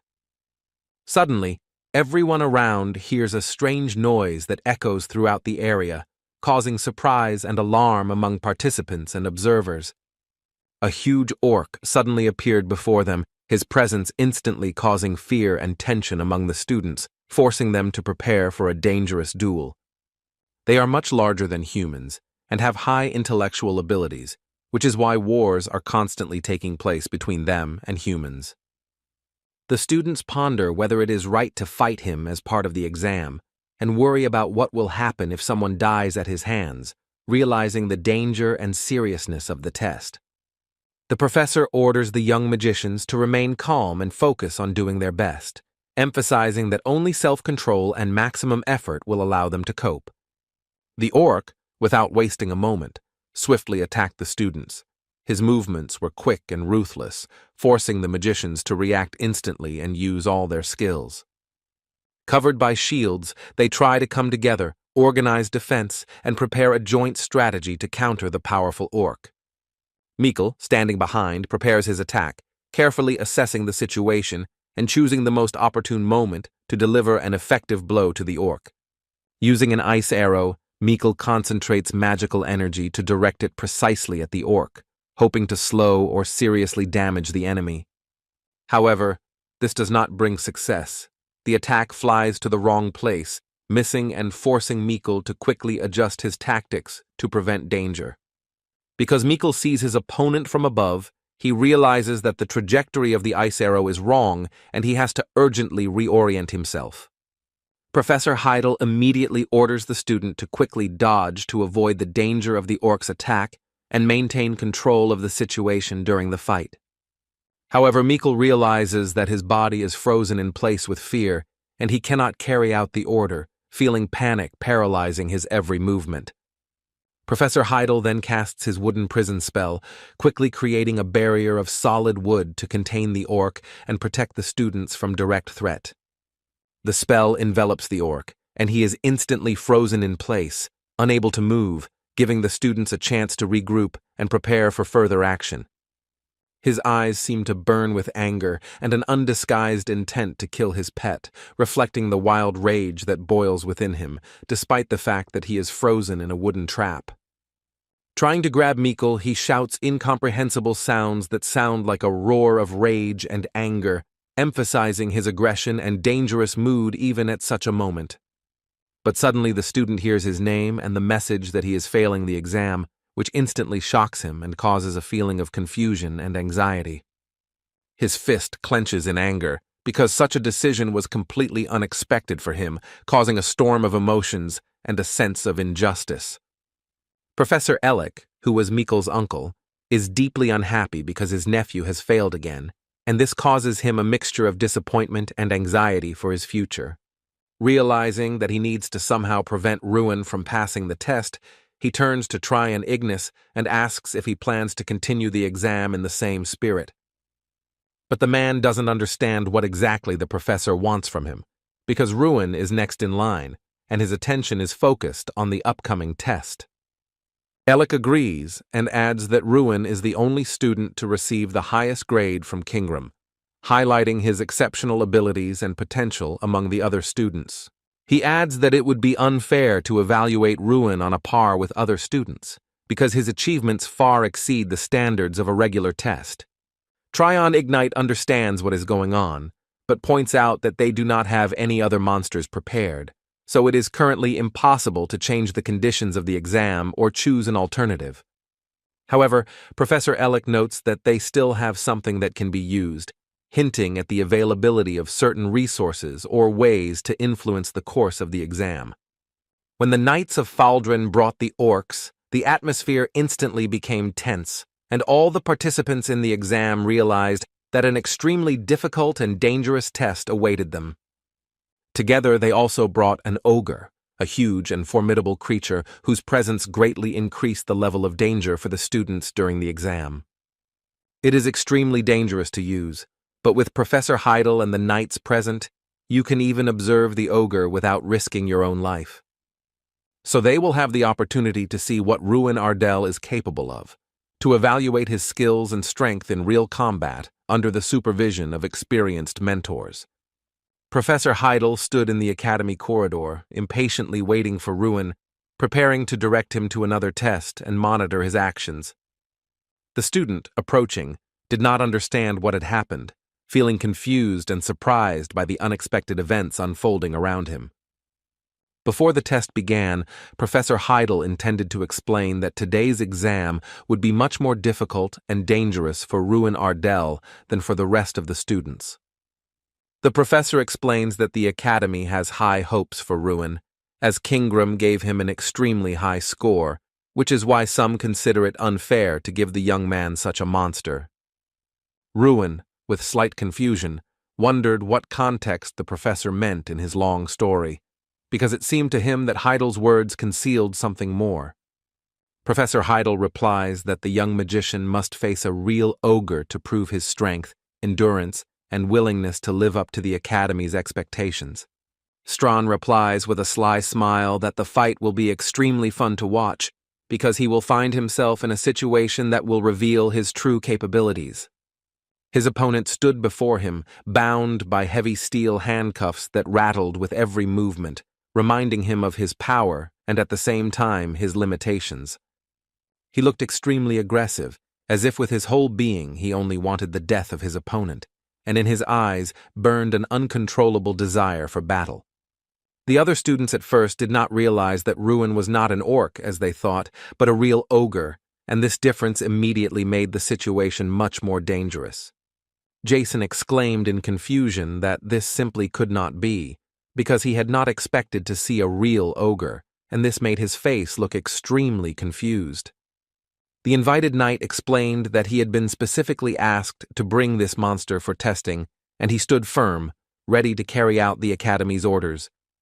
However, he noted that he does not consider it right to use an ogre to test students' skills, as such a dangerous practice can lead to unpredictable consequences. Outwardly, ogres resemble orcs, but they are physically much stronger, and one of their blows can shatter a skull, making them extremely dangerous opponents for anyone. The man wondered if they were sure of their plan, because even experienced knights found it extremely difficult to capture this monster. The professor replied that this was a strict order from the head of the academy, and the knight thought that they seemed to have a passion for putting their own lives on the line for orders. Ruin, coming closer, coldly said that his life would now hang in the balance because he understood all the danger that lay ahead. The man slowly turned to Ruin, looking at him carefully, as if trying to gauge his determination and willingness to meet danger face to face. Our hero firmly stated who he was and why he was taking part in this difficult test, emphasizing his own determination and willingness to face danger. The knight could not believe that this young man was pitted against an ogre, and doubted that he could defeat such a powerful creature, for the difference in strength was extremely great. But in any case, he knew that together with Professor Heidel, they would stand by him and protect the young man from any danger, no matter how terrible it might be. Suddenly, Ruin moved forward, and the man immediately called him back, trying to hold the young man back and draw his attention to the danger that loomed nearby. But the boy explained that he was simply preparing for the exam, although he had to stand behind, demonstrating discipline and willingness to follow the Academy's rules. With a confident voice, Ruin declared that he would fight from exactly where he stood, emphasizing his determination and willingness to confront the monster without taking a step back. After all, his spells are significantly different from ordinary ones, possessing unusual power and effect, which makes his combat techniques much different. But the knight noted that he would not be able to help Ruin then, emphasizing that this was no ordinary orc, but an ogre, and that joking with such an opponent was extremely dangerous. He wondered why Ruin dared to risk his own life like that, because every step towards the monster could turn into mortal danger. However, Ruin did not answer the question, only silently began to prepare for battle, concentrating on tuning his magic and preparing to confront the powerful ogre. Ruin turned to his interlocutor and briefly said that he was simply determined, emphasizing his confidence and readiness to boldly enter into a dangerous battle with the ogre. The knight concludes that the young magician does not feel fear at all because his determination and calmness during preparation for battle indicate unusual courage and confidence. Professor Heidel sternly orders the student to prepare for the duel, emphasizing that it is time to show all his strength, skill, and willingness to confront the ogre. After all, his exam is about to begin, and every minute is crucial, so Ruin must fully concentrate to pass the test successfully. At that moment, the shackles that bound the ogre suddenly collapsed, and the huge monster unleashed its power freely, ready for battle. Like lightning, Ruin's opponent approaches in an instant, his massive body rushing at incredible speed, ready to deliver a devastating blow. However, the young man, preparing his attack, does not lose a single drop of confidence. His gaze is calm and his movements are clear, demonstrating his determination to confront a huge opponent. The knights could not understand what exactly the apprentice was doing, because without hesitation he simply rushed straight at the ogre. His determination and courage looked incredibly bold. The knights shouted at him from behind, demanding that he stop, because they understood how dangerous his reckless dash straight at the ogre could be, but the young man did not listen. Ruin ignores their cries and continues his determined charge towards the ogre, fully focused on the fight and confident in his own powers and spells. casts a fire sphere spell, releasing a flaming projectile with extreme force and accuracy that races straight at the ogre. Ruin meets the ogre one-on-one, standing fearlessly before the huge opponent, ready to test all his strength, skill, and spells. The atmosphere was extremely tense, as no one knew whether the young man would be able to win, and everyone present held their breath as they watched the fight begin. The knights realized that Ruin Ardell had used a close combat spell, as his movements became extremely fast and precise, and his attack was aimed directly at the ogre.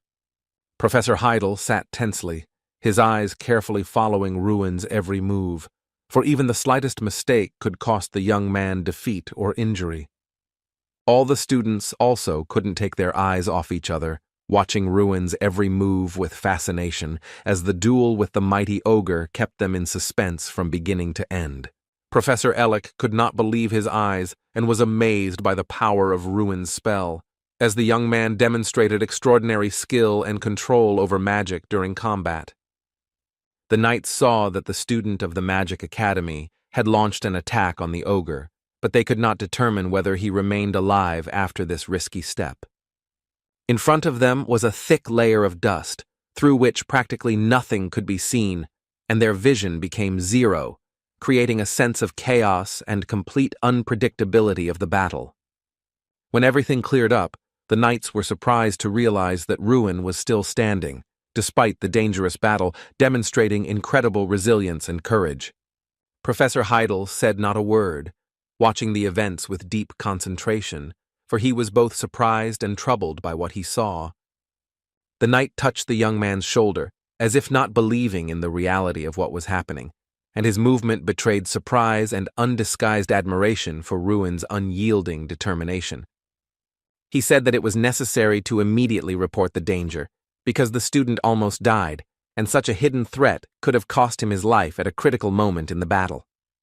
To this, the young gentleman sincerely apologized, admitting his recklessness and realizing that his underestimation of the situation could have put Ruin in mortal danger. But he explained that at that moment they would not have allowed him to act like that, and even if Ruin had taken the risk, the combatants would have had to intervene to prevent mortal danger. However, there is no time for conversation now, as the exam must be completed, and everyone present must focus on ensuring that Ruin can successfully prove his skill and strength. The ogre is burning with anger, his huge body vibrating with rage, and his eyes shining with hatred, preparing to deliver a devastating blow to anyone who stands in his way. The knight shouted to Ruin to step back, as it was extremely dangerous, and even with his strength, confronting the mighty ogre was extremely risky for the young mage. He asked him to stay away while they dealt with the ogre, because any carelessness could lead to serious danger. Ruin Ardell, ignoring the warnings, took a decisive step forward, demonstrating his courage and determination to engage in a dangerous battle with the mighty ogre, despite the risk. He explained that this was his exam, and he was the one who had to pass the test, demonstrating his own skills and strength, even if it meant going up against a huge ogre. So he called for giving him the opportunity to finish what he had started, because right now he had to demonstrate his skill, determination, and to overcome the enemy. Ruin felt complete surprise and confusion, because a huge ogre, 5 times bigger than him, suddenly appeared before him, and the young man could not understand how this was possible. That there was an opponent against whom he would now have to fight. But 2 reasons inspired courage in him. Firstly, an unwavering faith in his own strength, and secondly, the desire to prove to himself and everyone that he was capable of overcoming even the huge ogre that stood before him.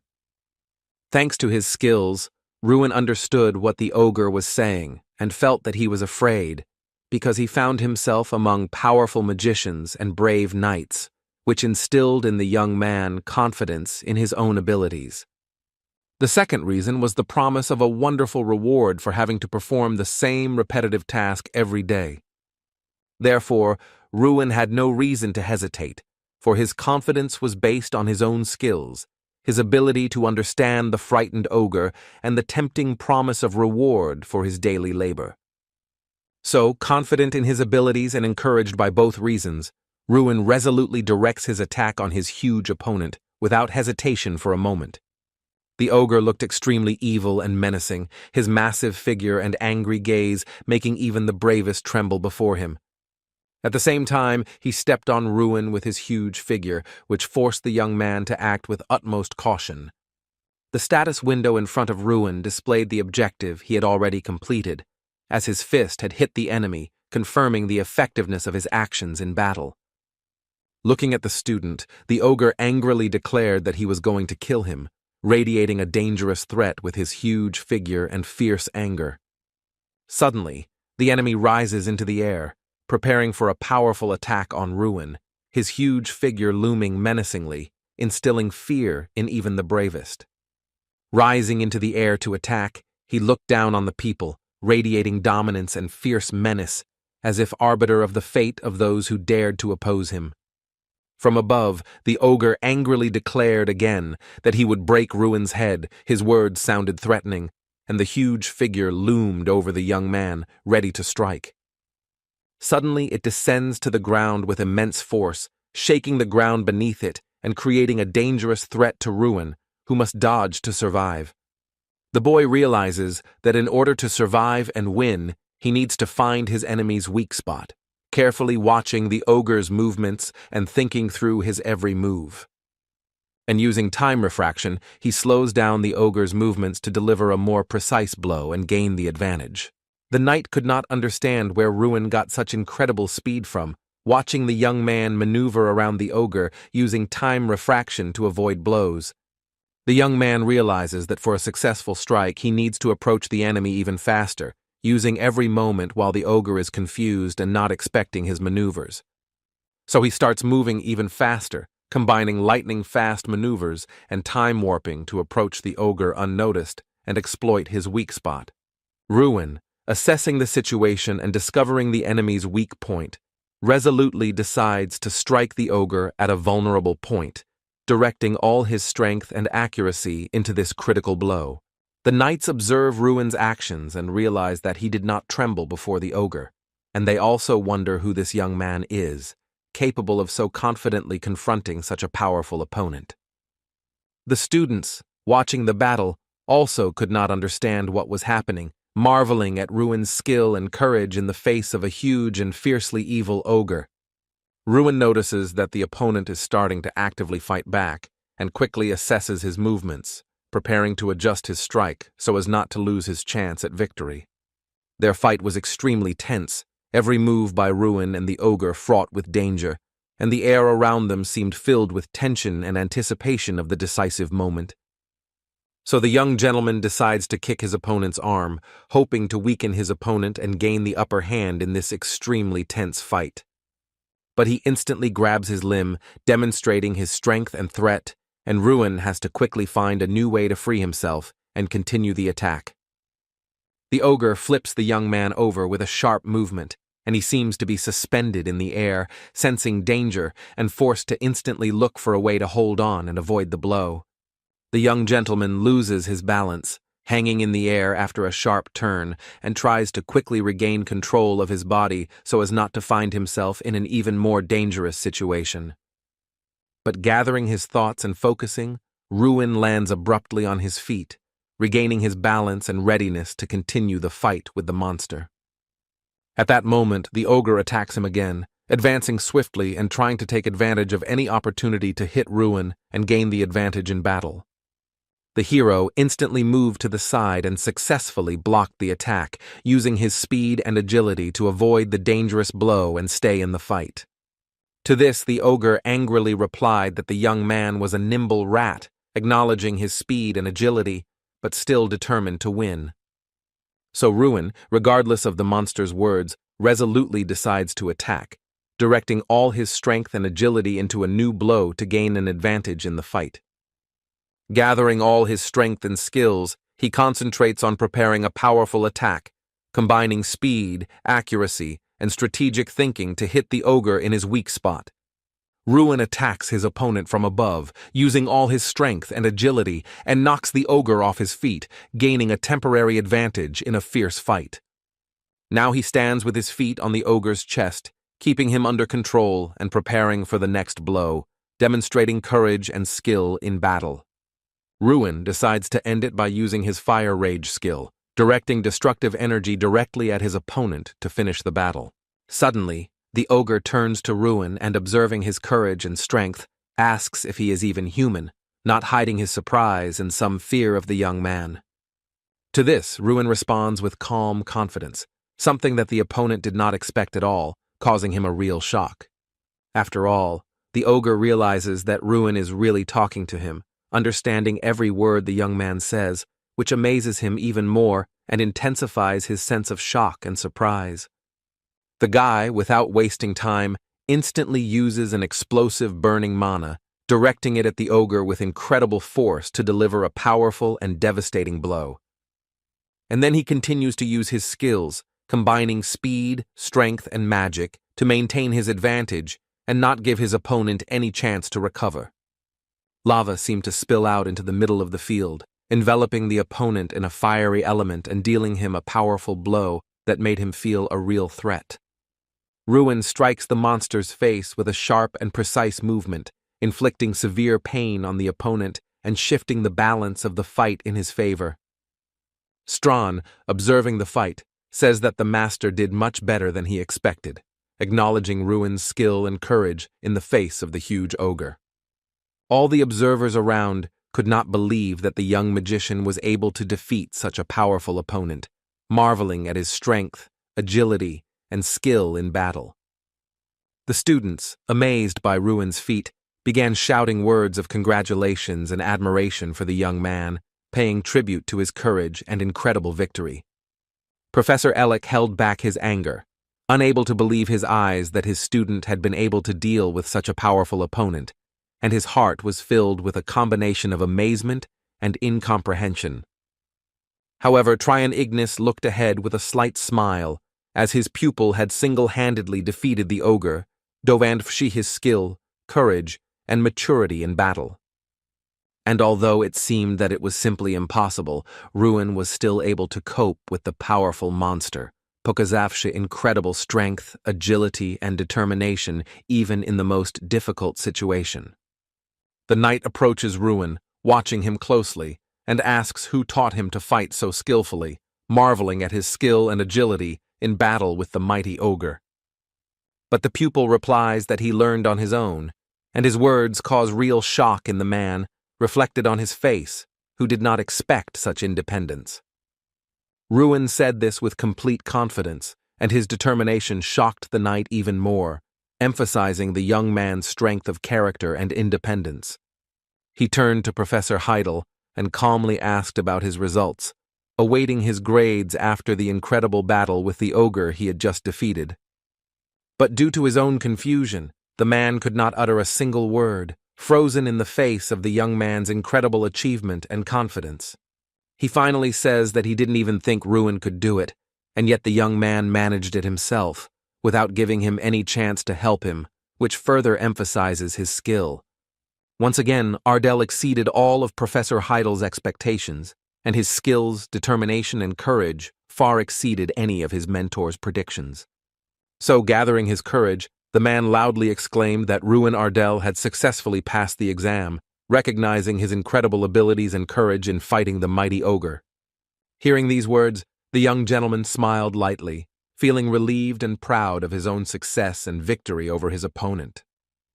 Ruin understands that he has received the player's mysterious eye as a reward, but despite this, he has no idea of its true purpose and hidden power. When Strawn explains that from now on his master has officially become a real player, he is surprised to realize that the eye he received opens a new path in his destiny. Strawn reports that he is well aware of this unique skill, as it can only be possessed by someone who has truly earned the right to be called a true player. Enemies that hide themselves with magic will now be visible to Ruin, as Ziavladamitsa, there is a faint, glowing outline around their silhouettes, making it clear how useful this ability is. A new message also appears in the status window indicating that a mini-map has been unlocked for Ruin, capable of showing the terrain and nearby enemies. Strawn explains that thanks to it, Ruin will be able to see everything that is happening within a radius of 500 meters around him, including enemies and obstacles. Ruin also gains the ability to view the selected target's status window, allowing him to learn about its strength, skills, and level of danger. The bear orders its master to use the player's eye and look at the defeated ogre with it to test the new capabilities and verify their strength.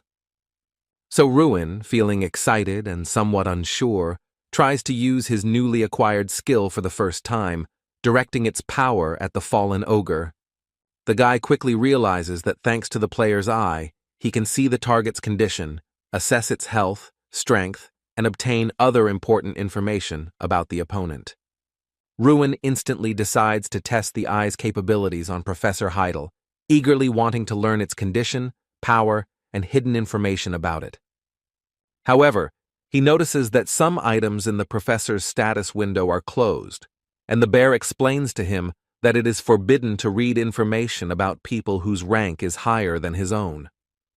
The bear adds that as Ruin's power grows, so will the amount of information available to him about others, revealing more and more hidden details. So now the young master finally understood everything about how the player's eye works, what limitations there are, and what benefits this new power brings him. After the real battle ended, rumors that Ardell had defeated the ogre instantly spread throughout the academy, causing astonishment and admiration among students and teachers. Jason asks how his friend feels after becoming famous at the academy, but he replies that it's all too new and unusual for him. Suddenly, an unknown girl called out to the young man, and he, intrigued, turned to find out who it was and what she wanted. She asks if he is really the same Ruin, and Molody, the magician, is slightly confused and surprised, trying to understand the reason for her interest. It turns out that there were 3 girls. They praised the hero for his feat and brought small packages, wanting to express their gratitude and admiration. However, out of shyness and embarrassment, the students quickly turned and ran away, leaving Ruin surprised and a little confused. The young gentleman, handing Jason a package, asked him if he would like to accept the gift, trying to politely share the pleasure. Suddenly, Damon shouted sharply that such an act was not a sign of respect for the girl who had overcome her own shyness and packed lunch for him, emphasizing her efforts. Ruin decided to activate the player's eye and, looking at his comrade, immediately noticed that he had extremely high potential and great hidden abilities. Over the past few days, the guy has tested all the academy students and discovered that, apart from him, only Mikkel has high potential and significant hidden abilities. So Ruin advises Jason to try a little harder, assuring him that then he will definitely show an excellent result in the next exam. Ruin asks not to waste time on games, after which Jason replies that his goal will be to get into the top 10, determined to achieve it. However, the student asks the hero if it's really him, because something in his behavior and attitude has clearly changed, and it couldn't go unnoticed. The guy was confused because he didn't immediately understand what exactly his friend meant, and what meaning lay behind this unexpected question. But mentally, he realizes that it's hard even for himself to believe this, let alone others, and he understands how much of a change has happened to him during this time. Recently, gossip has been spreading around the academy about Ruin, as if he will replace Mikkel and become not only the best student, but also a worthy representative of the academy in front of everyone. Suddenly, Ruin, hearing Jason's words, replies that he is not interested, and without stopping, moves inside, leaving his friend a little surprised. Jason Damon cannot understand how his friend could be indifferent because this year is marked by the Great Festival, an event that should excite everyone. In the 5th month of each year, representatives from different academies come together to showcase the best student among them and determine their true skill. And once every 8 years, an Olympiad is held, where students compete for the honorary title of the best magician, demonstrating their abilities, strength, and strategic skills.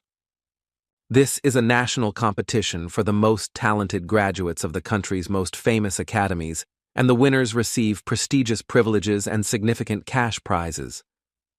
Therefore, a limit has been set on the number of participants. 1 for the individual competition and 30 for the group competition, allowing the academy to be represented by a team of 31 students. The students are curious about who will be the academy representative this year, and they are surprised to ask themselves if it's really Mikkel again. However, Jason confidently states that this time Ruin will definitely be the representative, because he is the only one who received 100 points from Kingram, and this makes him the undisputed candidate. They can't even remember how Mikkel's performances at previous festivals went. Ruin surpassed all their expectations and left him behind. After all, in individual competitions, this student ended up last 4 times out of 5, which made Mikkel's performances hardly noticeable against the background of other talented participants. Therefore, due to its constant failures, the academy began to be called the Academy After because its students had no chance to perform adequately in any competitions. And the only way to get rid of this shameful stigma is to send Ruin to the competition, because only his abilities can raise the educational institution to a worthy level. But the young magician himself realizes that the exam is not yet complete, and any expectations are still premature, because the true result will only be known at the end of the tests. After all, the final verdict on participation in the festival is determined by the results of the exam and the recommendations of professors, so it would be reckless to draw conclusions just yet. Therefore, there is still a 4th stage ahead, and Ruin needs to focus and prepare as much as possible to show himself next time. 4 days have passed since the end of the 3rd stage, and it feels like time is slowly passing, forcing me to constantly reflect on the events. Ruin Ardell received 1,000 powers from his desire, and a feeling of power filled his body and mind, making his every step become confident and decisive. His preparation was complete, and Strawn exclaimed happily that he had been waiting for this moment for a long time, then eagerly announced that it was time to raise the bar.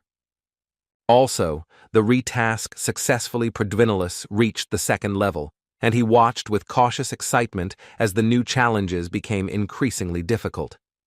Ruin was absolutely confident in his incredible strength, feeling that his body had become significantly stronger and more resilient than even a few days ago. The difficulty of the repeated task had doubled, but with it the reward had tripled, and with a mixture of excitement and determination he prepared for the new challenges. Even the Guardian himself, legendary in his power, could emit flames that revealed his newfound power and made him awe-inspiring to watch. Ruin was surprised and looked at the little bear with curiosity, trying to understand how such a tiny creature could cause him so much emotion and surprise. He couldn't understand what was happening around him, and what this mysterious fire was that suddenly flared up, casting a bright light and increasing tension. His eyes widened in shock and surprise as he tried to comprehend what was happening around him and grasp the full grandeur of the unexpected spectacle. Professor Ellick watched the student from the window, carefully analyzing his actions and reactions, trying to predict how he would cope with the new challenges. He still couldn't understand how this had happened to Ruin and his power, and thoughts of it haunted him, forcing him to ponder every moment of the event. He knew that in the end, this brought the student extra points, and he watched his progress with a certain dissatisfaction and anger. The professor wondered if Mikkel could truly defeat Ruin, as the latter's strength and determination seemed virtually invincible at this point. Uncle Ellick believed that his nephew had very little chance of success here, and his thoughts were full of doubt and cautious skepticism about further events. Now, not only was his participation in the festival at stake, but also his place as the best graduate. But the Garrickhill family, as always, must remain at the top of the academy. No matter what, Professor Ellick was willing to do anything to support his student and ensure that his nephew did not miss out on his chances for success. Ruin understood that Strawn had successfully advanced to the 2nd level, and this information forced him to ponder his next steps and his own strategy. And as a reward, the master received 200 units of strength, which significantly increased his power and gave new opportunities for further trials. Ruin turned to him and noted that he seemed to have grown, noticing changes in his posture and confidence that indicated a new level of development. And thanks to the little bear, the young magician now possessed 1,200 units of strength, feeling incredible power and confidence in his further actions. To which Strawn proudly remarked that this was just the beginning, and added that the difficulty of the task had also increased, emphasizing the level of new challenges and trials. He asked the young man to carefully study the status window, emphasizing every detail, because understanding the situation and successfully completing the subsequent task depended on it. Ruin understood that he had already performed an increased number of repetitions before, so now the task did not seem difficult to him, and he prepared to complete it with ease. But a new training in real combat appeared, and the young man felt that the previous exercises had only prepared him for the real tests. Strawn asked if the host remembered their first meeting and reminded him that he could now become anything, emphasizing his friend's unlimited possibilities and potential. So, now, it is possible to transform, but for now, there are certain limitations that do not allow it to fully reveal its full power and potential. Only when he reaches the 5th level will he be able to transform into a human, but now he will demonstrate what he is capable of in his current form, impressing his master. And then the little bear began to transform, his body changing before our eyes, causing surprise and admiration. It seems to spin around its axis extremely quickly, creating a swirling effect that captivates the eye and adds to viduvishnosti its transformation. Transforming, it took on an as yet undefined form, something incomprehensible and mysterious, making the observer hold his breath.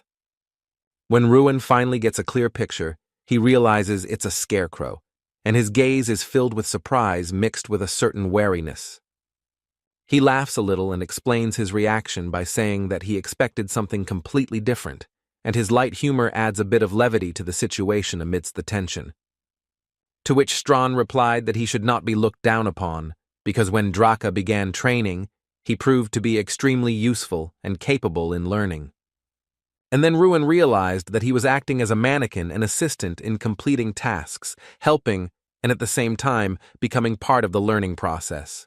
This meant that he would have to undergo training in real combat with a scarecrow every day, which would require him to have endurance, concentration, and constant improvement. But since he was still weak, his strength was equal to that of a third-class mage, which limited his capabilities and made training particularly demanding. Strawn proudly declared that when he could fully utilize his power, anything would be possible, emphasizing his belief in his own abilities and future achievements. And if the owner wishes, he can even turn into a demon or a dragon, demonstrating the incredible flexibility of his power and enormous potential. So Ruin suggested starting training right now, feeling ready for action and determined to immediately move from talk to real challenges. They began training like magicians, each focused on their actions and watching their opponent, feeling the tension and excitement of a real battle. Strawn's eyes sparkled, reflecting the fire of determination that filled him during training, preparing him for each new challenge. And the little bear was ready for battle, his body filled with energy, ready for every move and every challenge that lay ahead. He explained that even if his power accidentally hit the host, it would at most knock him back, but would not cause any damage. And Ruin can attack him as much as he wants, because even the most powerful blows do not cause damage, which makes him an ideal partner for training and honing skills. Warning: Strawn attacks first, demonstrating determination and speed, ready to test his control over the force and hone his skills in combat. Around them, as if burning, the sun spread its rays, flooding everything around with warm light and creating the effect of a magical atmosphere of battle. Ruin thinks that right now Mikkel is probably also training, intensely preparing for the upcoming battle, improving his skills and strategy. However, Mikkel was with his uncle and asked what he should do, trying to get advice before the upcoming trials. Which made Professor Elec angry, because couldn't Mikkel have been a little stronger? And the thought of his weakness caused a mixture of irritation in his mentor. Mikkel replied that the uncle had no right to argue, because it was he who proposed what Ruin received high marks for, emphasizing the fairness of his position. It was Professor Elec who suggested that try and pit Ignis against an ogre apprentice, deliberating the course of the trial and testing each of their abilities in combat. Thanks to this, the young man received the best possible result, and if the family finds out about this, Professor Ellick will definitely not have it easy. The man realized that his nephew was blackmailing him, and a feeling of irritation and caution immediately overcame him, forcing him to think through his next actions very carefully. To which he suggested coming up with something and finding a way to rectify the situation, demonstrating ingenuity and willingness to quickly respond to a difficult situation. After all, if Ruin becomes the Academy's representative at the festival, the professor suddenly remembered that he had an idea that could affect the course of the battle. He hands Mikkel a small flask with a liquid substance inside, carefully watching his reaction, and at the same time preparing him for further action. The nephew understands that this is the awakening herb-burning flower, and a sense of importance and responsibility instantly overwhelms him because further success depends on it. The herb is used to create elixirs and is a valuable medicinal plant that can significantly enhance the magical and healing properties of any potion. Drinking this will give you an awakening effect and reduce the casting time of spells, but as a side effect, Mikkel will feel pain and lose to distinguish himself from others. Professor Ellick explains that he won't see anything while the effect is in effect, and notes that his nephew clearly doesn't miss his lessons if he knows these details so well. However, the pet doubts whether he really wants to drink it, hesitating because of the possible pain and unpredictable consequences that could affect his consciousness and condition. This is a risky idea, because Professor Heidel knows very well what Mikkel is capable of, and if he notices something suspicious, the young man will definitely not keep quiet and reveal the truth. But Ellick is confident because drug testing is his duty, and he is ready to take responsibility for the results, ensuring safety and control over the process. He passes out another potion that is supposed to hide the effects of taking the flower, carefully watching Mikkel and preparing him to make sure everything remains unnoticed. Uncle orders Mikkel to drink this potion after the first, emphasizing the importance of the correct order and ensuring that the effect remains hidden. He also asks not to be afraid, reminding them that they are a family, and that this approach is their way of moving forward, overcoming difficulties, and becoming stronger together. Looking him in the eye, he asks his nephew if he is really ready to do this, testing his determination and willingness to take on responsibility. Finally, the day of the important one-on-one battle has arrived, and this decisive stage of the exam is held in a specially equipped room, the Barrier of Mana. Every year during the event, the stands are completely filled with spectators who eagerly watch the events and emotionally support the participants. After all, today the long-awaited battle between Ruina and Mikkel will take place, and everyone is eagerly watching their fight, full of tension and emotions. The young man carefully steps across the floor, feeling each step under his feet, his gaze carefully scanning the room, and his heart beats in anticipation of future events. He knows full well that today will be the final exam, and Ruin fights against his opponent full of determination and skill while everyone watches the battle intently. Strawn notes that the opponent understands well that the home team will try to close the gap, and because of this, Ruin will have to make every effort to maintain its lead. But if he manages to get close enough, a single precise strike is enough to change the course of the battle and put Ruin in a good position. Since this battle is marked by extreme realism, various geographical features were placed in the room, adding real tactical complexity to the battle. They are carefully asked if they are ready for battle, and each of the participants prepares intensely, feeling the excitement and responsibility for the upcoming duel. But Ruin, carefully observing his opponent, immerses himself in his own thoughts, trying to predict his moves and choose the most effective tactics for the battle. Ruin listens intently and stares at his opponent, trying to understand whether this is truly a sign of danger or just a deception of his perception. After all, Mikkel's condition was far from normal. He moved chaotically, his eyes shone with anxiety, and it was obvious that he was not fully in control of his actions. And he wasn't as brazen as usual, so I had to carefully check his actions with the sharp eye of a player so as not to miss any tricks. So Ruin decides to use this skill, focusing on his opponent, and trying to predict his next move to gain a tactical advantage in battle. It's obvious that something is wrong with him. As usual, his movements are more cautious, his gaze is more alert, and his usual confidence seems to have disappeared somewhere, causing concern. Through the window it is visible that he is in a hidden state, and the young man understands that he is trying something zrobiti, probably a drug that could affect the battle.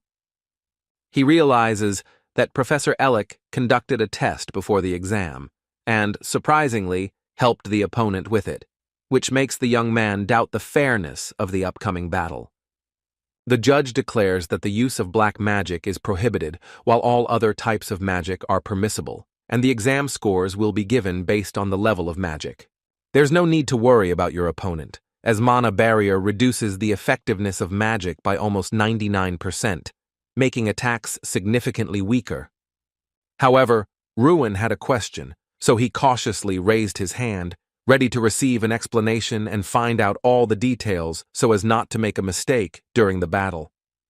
Asks the judge what will happen if someone is found to have taken a prohibited potion, hoping to get a clear explanation of the consequences of breaking the rules. In this case, participants will lose the right to take the exam and may even be expelled from the academy, as violation of the rules is considered extremely serious. But the man asks why such a question arose, but Ruin remained silent and did not confess, carefully hiding his thoughts and true intentions. So they were ordered to take their positions, after which each participant approached the designated spot with concentration, preparing to begin the battle and waiting for the referee's signal. The young magician realizes that he has no evidence, because he can only see the status window, and it is almost impossible to convince anyone of his suspicions. He decides to find concrete proof that leaves no doubt in order to convince others of his rightness, and finally prove the truth in this difficult situation. At this moment, the start of the fight was announced, and the tension in the room increased sharply. The spectators held their breath, and the participants concentrated on preparing for the fight. The judge, shouting loudly so that everyone present could hear, began counting down the time until the start of the fight, and everyone was tensely preparing for the decisive moment. And suddenly he announced that it had begun, and the room was filled with intense energy. The audience held their breath, and the participants instantly focused on the fight. Mikkel instantly rushed to attack Ruin, his gaze burning with hatred and every movement betraying the desire to deal a fatal blow to his opponent. His strength was powerful, palpable in every movement, which made the enemy tense and feel threatened by every approach to him. He tried to pin Ruin down, restricting his movements, but he instantly gathered himself and quickly freed himself from the shackles, regaining control of the fight. And the audience was in shock. The spell didn't work, and everyone wondered if Ardell was that strong or if the magic had unexpectedly failed during the fight. Ruin understands that the room reduces his mana power, but it has no effect on his own abilities, so he remains calm and ready for his next actions. However, Mikkel, as if unable to stop, attacks Ruin again, his blows carrying dangerous energy, and the tension in the battle growing with every moment. He used the fire breath spell, directing flames at the enemy, and the heat from the magic enveloped the space, increasing the danger and tension of the battle. Ruin, to avoid a dangerous trap, instantly activates the acceleration skill, dramatically changing position and leaving the enemy trying to catch up with him in vain. His speed was like lightning sweeping across the battlefield, leaving everyone behind and making those present gasp in delight. He hides behind a rock, waiting for the attack, carefully watching its movements and choosing the moment to counterattack to maximize his advantage. Ruin carefully begins to analyze Mikkel's movements, trying to predict his next actions, find weaknesses, and plan an effective response. He realizes that the potion Mikkel drank reduces spell-casting time and speeds up the increase in mana collection, making his attacks dangerous and more unpredictable. The opponent shouts that it's enough to hide, ordering the young man to come out to meet the fight, and his voice is filled with determination and aggression that makes everyone watch intently. Ruin carefully analyzes Mikkel's behavior, notices his excitement, and is now finally convinced that he really drank the forbidden potion before the fight. He discovered that it was the herb of awakening, the burning flower, a magical elixir that greatly enhances the abilities of the one who takes it, making him extremely dangerous. After all the symptoms, hand tremors, decreased ability to distinguish opponents, and other signs completely coincide, confirming his suspicions. Ruin only had to check one more detail, Mikkel's reduced sensitivity to pain, to finally verify the effect of the potion he had drunk and assess the danger of his opponent. Going out to Mikkel, the guy remarks that it's no wonder why he was so confident. Now everything is coming together, and he understands the true strength and advantage of his opponent. After all, this entire exercise is connected to the burning flower, and its effect noticeably affects the student, giving him unexpected strength and forcing the opponent to act. Mikkel was extremely confused because he didn't understand what exactly had betrayed him, and his confidence began to waver under the weight of the unexpected situation. Ruin, confidently raising his voice, tells the enemy to prepare, his determination felt in every word, increasing the tension before the battle begins, and instantly uses the time refraction spell, changing the speed of movements and perception of space to gain a tactical advantage over the enemy. Attacks Mikkel precisely when he is convinced that his opponent is extremely fast, using the moment of confusion for the most effective strike. Ruin truly possessed extraordinary speed. His movements were lightning fast and precise, allowing him to control the course of the battle. He realizes that all his attempts are futile, no action produces the desired effect, and the struggle seems hopeless in the face of the enemy's irresistible force. The battle between the students was extremely intense, every move and spell full of concentration and determination, and the audience held their breath, watching every moment. The professors cannot understand how Ruin was able to catch up with Mikkel so quickly. His lightning-fast speed and precision of movements leave even experienced mentors in awe. The young man sees the enemy flying rapidly towards him, using the fire lizard spell, and the fiery magic illuminates the space, emphasizing the danger of the attack. Suddenly, he realizes that he needs to create an earthquake to repel the attack, and instantly prepares a spell, trying to change the course of the dangerous duel. The strength of both academy students was extremely powerful, their magic and physical abilities creating an explosive combination that made the duel tense. Ruin realizes that his spell has worked against Mikkel, his opponent feels the effects of the magic, and the young man feels confident in the correctness of his choice. The audience watched in shock as the young magician was able to repel the fire elemental attack. His skill and speed surprised everyone present. At that moment, despair was visible on Mikkel's face. He understood that his attack had failed, and uncertainty began to take hold of him, emphasizing the tension. As Ruin began to approach, Mikkel's eyes widened even more, reflecting fear and surprise as he realized who was standing against him. With fear in his voice, Mikkel begged not to come any closer, his eyes wide open in terror and his heart beating fast, sensing the approaching danger from Ruin. Ardell said with cold confidence to Mikkel not to be such a wimp, his voice full of determination and steadfastness, adding to the tension. And he prepared his strike using only 2 fingers, demonstrating incredible precision and skill that made his attack unreadable. However, it was in these 2 phalanxes that all of Ruin's power was concentrated, and he was preparing to unleash incredible energy that could turn the tide of battle in his favor. So the young magician, gathering all his strength into one swift burst of energy, decisively struck his blow, hoping to break his opponent's defenses. All the spectators present were shocked, because none of them, even in their wildest thoughts, could have predicted such a powerful display of strength and courage. However, Ruin's eyes clearly shone with unshakable confidence in his own abilities, as if he had long foreseen this moment and already knew that victory would certainly be his.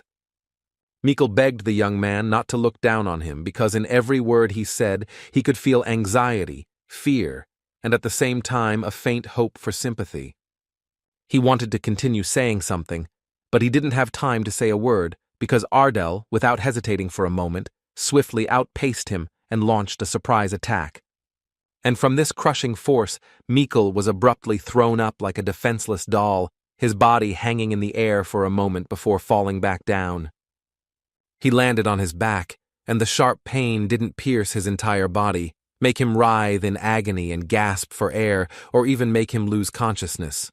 However, he did not give up and, gritting his teeth, defiantly declared that Ruin's blow was too weak, and that it did not cause him any pain at all. Ruin understood that it was dangerous to continue the test, because his opponent could die from the injuries he received, because after drinking the potion he felt no pain at all. So, using the binding tree spell, the boy decided to act decisively, restricting the student's movements and taking control of the situation.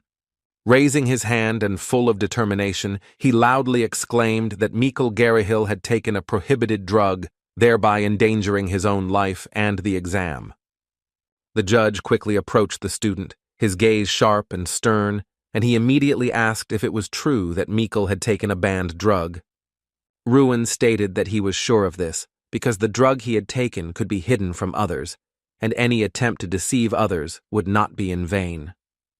And perhaps the inspector simply turned a blind eye to this violation, deciding not to intervene and leave the situation without official punishment, even though everything was obvious.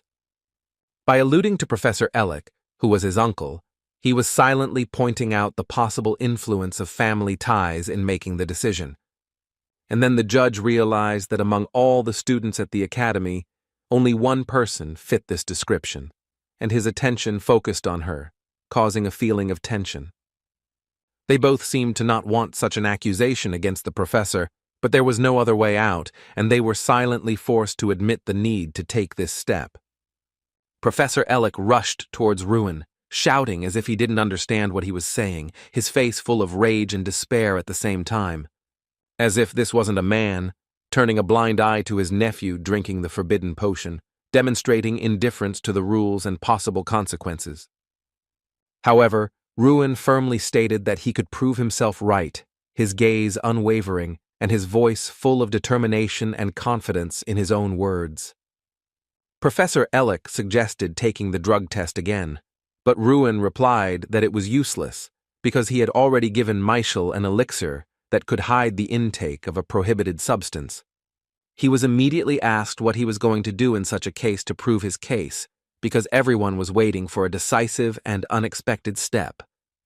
Then Ruin calmly but resolutely declared that he would now demonstrate everything clearly, his gaze radiating confidence and readiness to prove his point with action. Approaching the stone, the young man focused his power on it, and the air around him seemed to be filled with energy, ready for an incredible manifestation of magic. Summoning the same attack he had just used against Mikkel, the young man concentrated all his strength, preparing to demonstrate its effect at full power. Showing that the blow was of such power, the boy demonstrated how devastating this force was for the enemy, knocking down almost half of the stones. In his current state, Mikkel has a concussion and broken ribs, but he is still laughing and remains conscious, which after such a blow looks completely abnormal. And he continues to smile and grimace as if he doesn't feel any pain at all. His behavior looks incredibly defiant and frighteningly fearless. Ruin turned to Professor Ellick with a firm look and asked if he still denied the facts that had become apparent after the show of force. Suddenly the man was called by Tryon Ignis, and his voice, full of urgency and unfeigned seriousness, caused everyone present to immediately tense up. The head of the academy looked extremely angry. His face was full of severity and fury, and his gaze could make anyone feel fear and anxiety at the same time. After all, he didn't understand how someone dared to hide this in the sacred territory where the exam was being held, violating all the rules and undermining the authority of the academy. He ordered Professor Ellick to quickly head to his office, his voice stern and unappealing, leaving no chance for objection. Everyone around wondered what would happen next, because the tension in the air was palpable, and everyone felt that the next events could change the course of the exam forever. Rumors spread throughout the academy that Mikkel had been expelled, his uncle had been fired, and Ruin had been given a new nickname, the Exorcist of Mages, which shocked everyone present. So the young mage stood before the main doors of Ignite Academy, feeling the weight of the events and future trials that awaited him beyond those majestic gates. After all, he had been summoned to Tryon Ignis, and now the young man felt the invisible pressure of expectations and responsibility that hung over him before this meeting. Ruin seemed a little worried, although he tried to hide it under a mask of confidence, and even his gaze slightly betrayed inner excitement before an important event. However, he looked confident, his posture and gaze radiating a determination that made those around him feel his strength. But when the door opened, his eyes widened in surprise and shock, because what he saw inside was completely unlike what he expected. Realizing that he was in the territory of Ardell, he instantly felt the tension and danger that surrounded the place, and every step required caution. But no, because he noticed that it was a little different than expected, and it made him think, because the details could change the whole situation. And he sees that there is a chair in front of him, positioned as if it is waiting for him, creating a sense of anticipation and unknown tension. It was the same throne of Tryon that the King of Mages usually sits on, and its majesty and significance instantly struck the young man, making his heart beat faster. The head of the academy appeared suddenly and sternly asked what Ruin saw here, his unexpected appearance causing everyone around to tense up and hold their breath. After all, this place is monitored by the Eye of Malarok, and any movement or action here is instantly recorded, making attempts to hide something almost impossible. This name belonged to the leader of the demons who invaded the continent of Frelia, and he possessed the power to allow the victim to see what they desired most. Therefore, the Eye of Malarok shows exactly what Ruin wants to see, reflecting his desires and distorting the reality around him according to his will. The boy understands that he sees the flourishing of the Ardell territory and his emergence as the best magician, realizing the greatness and power that he must master. Tryon Ignis asked if the student was interested in what he was seeing. His voice was calm, but not without a hint of irony, forcing the young man to look closely. He replied that the world is arranged like this: students behave like students, and magicians behave like magicians, and this obvious truth simultaneously reflects the order and the difference in power in the educational institution. However, he understands that achieving this is difficult, and the young man, realizing the complexity of the task, quietly agrees, accepting the need for hard work and self-improvement. The door opens again, and light pours into the room, and everyone present holds their breath, waiting to see who or what will appear next. Ruin took one last look at what lay before him, trying to commit every detail to memory before taking a step into the unknown future. When announcing the exam scores, it was announced that Ruin had won, and all the students sincerely congratulated him, admiring his skill and incredible endurance. It was said that Ruin Ardell was the best graduate of Ignite Academy, and this recognition of his talent and hard work caused admiration among all present. This is exactly what the young gentleman imagined as he walked out the door, feeling pride, admiration, and a foreboding of the new challenges that awaited him. Sitting down at the table, the head of the academy politely asked the student to treat himself.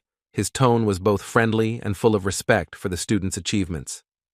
And he carefully watched Ruin, observing his every movement and reaction, because his actions could be a demonstration or cause of unexpected consequences. Tryon Ignis said he had called him because he wanted to ask something important, and his voice was calm, but at the same time hinted at seriousness and the need for attention. How Ruin could know so precisely that Mikkel drank the burning flower remains a mystery, and it was this question that the head of the academy was waiting for. The young magician, in thoughtful silence, seemed to be pondering at that moment what answer he should give, weighing every word and considering the possible consequences of his choice. He explains that from the very beginning, Mikkel behaved somewhat differently than usual, and the flow of mana that enveloped him was unusual, noticeably enhanced, and attracted attention. After analyzing every detail of the behavior and the flow of mana, Ruin was not just suspicious, but knew with absolute certainty that his conclusion was unmistakable. To achieve the result, he used only physical force, which cannot be dampened within the walls of the room, but he deliberately kept quiet about the existence of the player's eye. He notes that even if Mikkel was in a state of deep shock, his strange laughter could be explained solely by the effects of the burning flower he had taken. Tryon Ignat understands that even at 16 years old, Ruin shows remarkable insight and is able to maintain inner peace at the most critical moment. He addresses the student, sincerely apologizing for the inconvenience caused and adding that he will personally monitor that the Garrickhill family does not dare to take any action.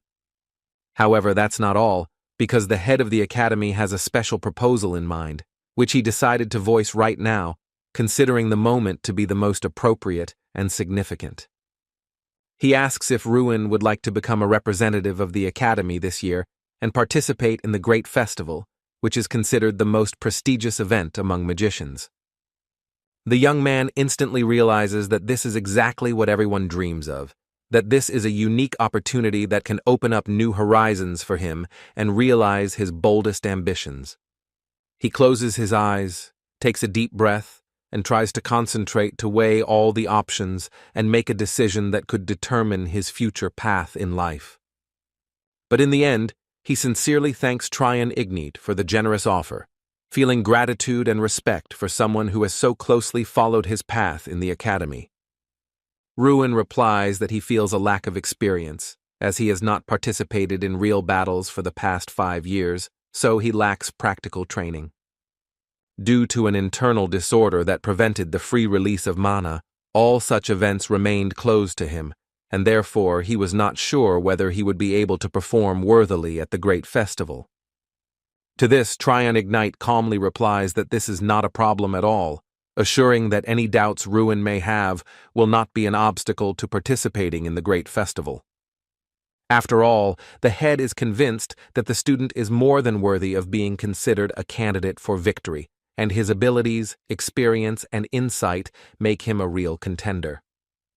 The young man didn't believe the words at first, but the man patiently convinced him that all of Ruin's abilities, experience, and hidden talents gave him every chance of victory. And more importantly, Ruin Ardell has the potential to become a kind of secret weapon that will appear out of nowhere at a crucial moment, changing the course of events in his favor. After all, opponents know absolutely nothing about him and his combat strategy, which makes Ruin unpredictable and gives him a huge advantage at crucial moments. Ruin realizes the truth of the magician's words, because it is thanks to this unpredictability that it will be easy to catch enemies by surprise, gaining a decisive advantage in battle. So Tryon Ignat, maintaining calm and seriousness in his voice, asks for the final answer of his pupil, eager to know if the student is ready to accept the offered honor. And Ruin, feeling responsible and inner determination, replies that he will do everything possible to justify the trust of the head of the academy and not disappoint expectations. Suddenly, there's a knock on the door behind them, disrupting the peaceful atmosphere of the room and causing both of them to instantly turn around, listening intently to the unexpected sound. The head of the academy explains that Ruin would be much more useful to attend body art classes, and for this purpose, he personally invited an experienced martial arts professor. Sweat was dripping down the boy's face, because the man standing in front of him was a familiar face, and memories of past meetings made him anxious. Halter Pirante, with a slightly raised tone that combined surprise and irony, asked if Ruin wasn't happy to see him, carefully watching the boy's reaction. The professor turned out to be one of 5 knights of the 6th rank, and the only one in the entire kingdom of Radian, which emphasized his exceptional status and incredible skill. And Ruin had already met him during the 3rd stage of the practical task, so the memories of that experience simultaneously aroused respect and slight excitement. He still can't comprehend that he has the opportunity to study under this mentor, whose skill and reputation impress even the most experienced students of the academy. Halter asks if the apprentice is really a special mage who should only fight at close range, carefully watching his reactions. To this, Ruin replies that the information is true, confirming that he is truly special, capable of fighting only at close range. Drawing on past experience, Halter notes that Ruin's attacks were well executed, precise, and without unnecessary movements, highlighting the effectiveness of his martial art. However, it is all too obvious that the guy hasn't studied martial arts properly, and this betrays his inexperience, even despite the clarity and effectiveness of his individual attacks. His skills might work against an ogre, but an experienced knight would read the young man's every move like an open book, immediately noticing any weakness in technique. The guy agrees, because his movements were actually programmed by one training session, and their effective use is limited. Halter assures him not to worry because after his lessons, Ruin will be able to advance significantly beyond basic skills, gaining control over his power. So he suggests starting right now, without wasting time, because every moment is important for Ruin to be able to quickly improve his skills and reach new heights. He notes that first, you need to learn how to walk properly, because for a knight, the most important thing is legs that can withstand any trials and ensure movement in battle. The training center usually teaches celestial martial arts, which combine precision, strength, and mastery of movements, preparing students for the most difficult challenges. So it was this celestial martial art that Ruin studied, gradually mastering its subtleties and developing his skills under the close supervision of his mentor. With the exception of sword techniques, because the heavenly martial art includes 36 fighting techniques, which the young man studied gradually, mastering each one with maximum attention. Ruin remained extremely collected and attentive, paying maximum concentration to every detail so as not to miss a single nuance in his studies. He listened carefully to all the words of his mentor, absorbing every piece of advice and instruction, trying to immediately apply them in practice and not make a single mistake. I carefully performed all the tasks that were given by Halter, paying attention to every detail to master the technique as accurately as possible. However, Ruin suddenly asked why Halter agreed to this, his voice full of curiosity and slight surprise, trying to understand his mentor's motives. After all, he realized that this training would not bring any benefit to the professor himself, and that is why his surprise and questions were sincere and full of curiosity. To this, Halter calmly replied that such training was a kind of investment for him, because the efforts invested would return 100-fold through skill. One has to imagine that he meets a person who has all the signs of becoming a great magician and immediately notices the potential that could change her future and influence in the world of magic. His help in this process can be a kind of investment, because the correct development of a student can bring significant benefits in the future. Therefore, Ruin, bowing respectfully, said that he was at Professor Halter's service, demonstrating his willingness to listen, learn, and devote all his strength to the benefit of learning.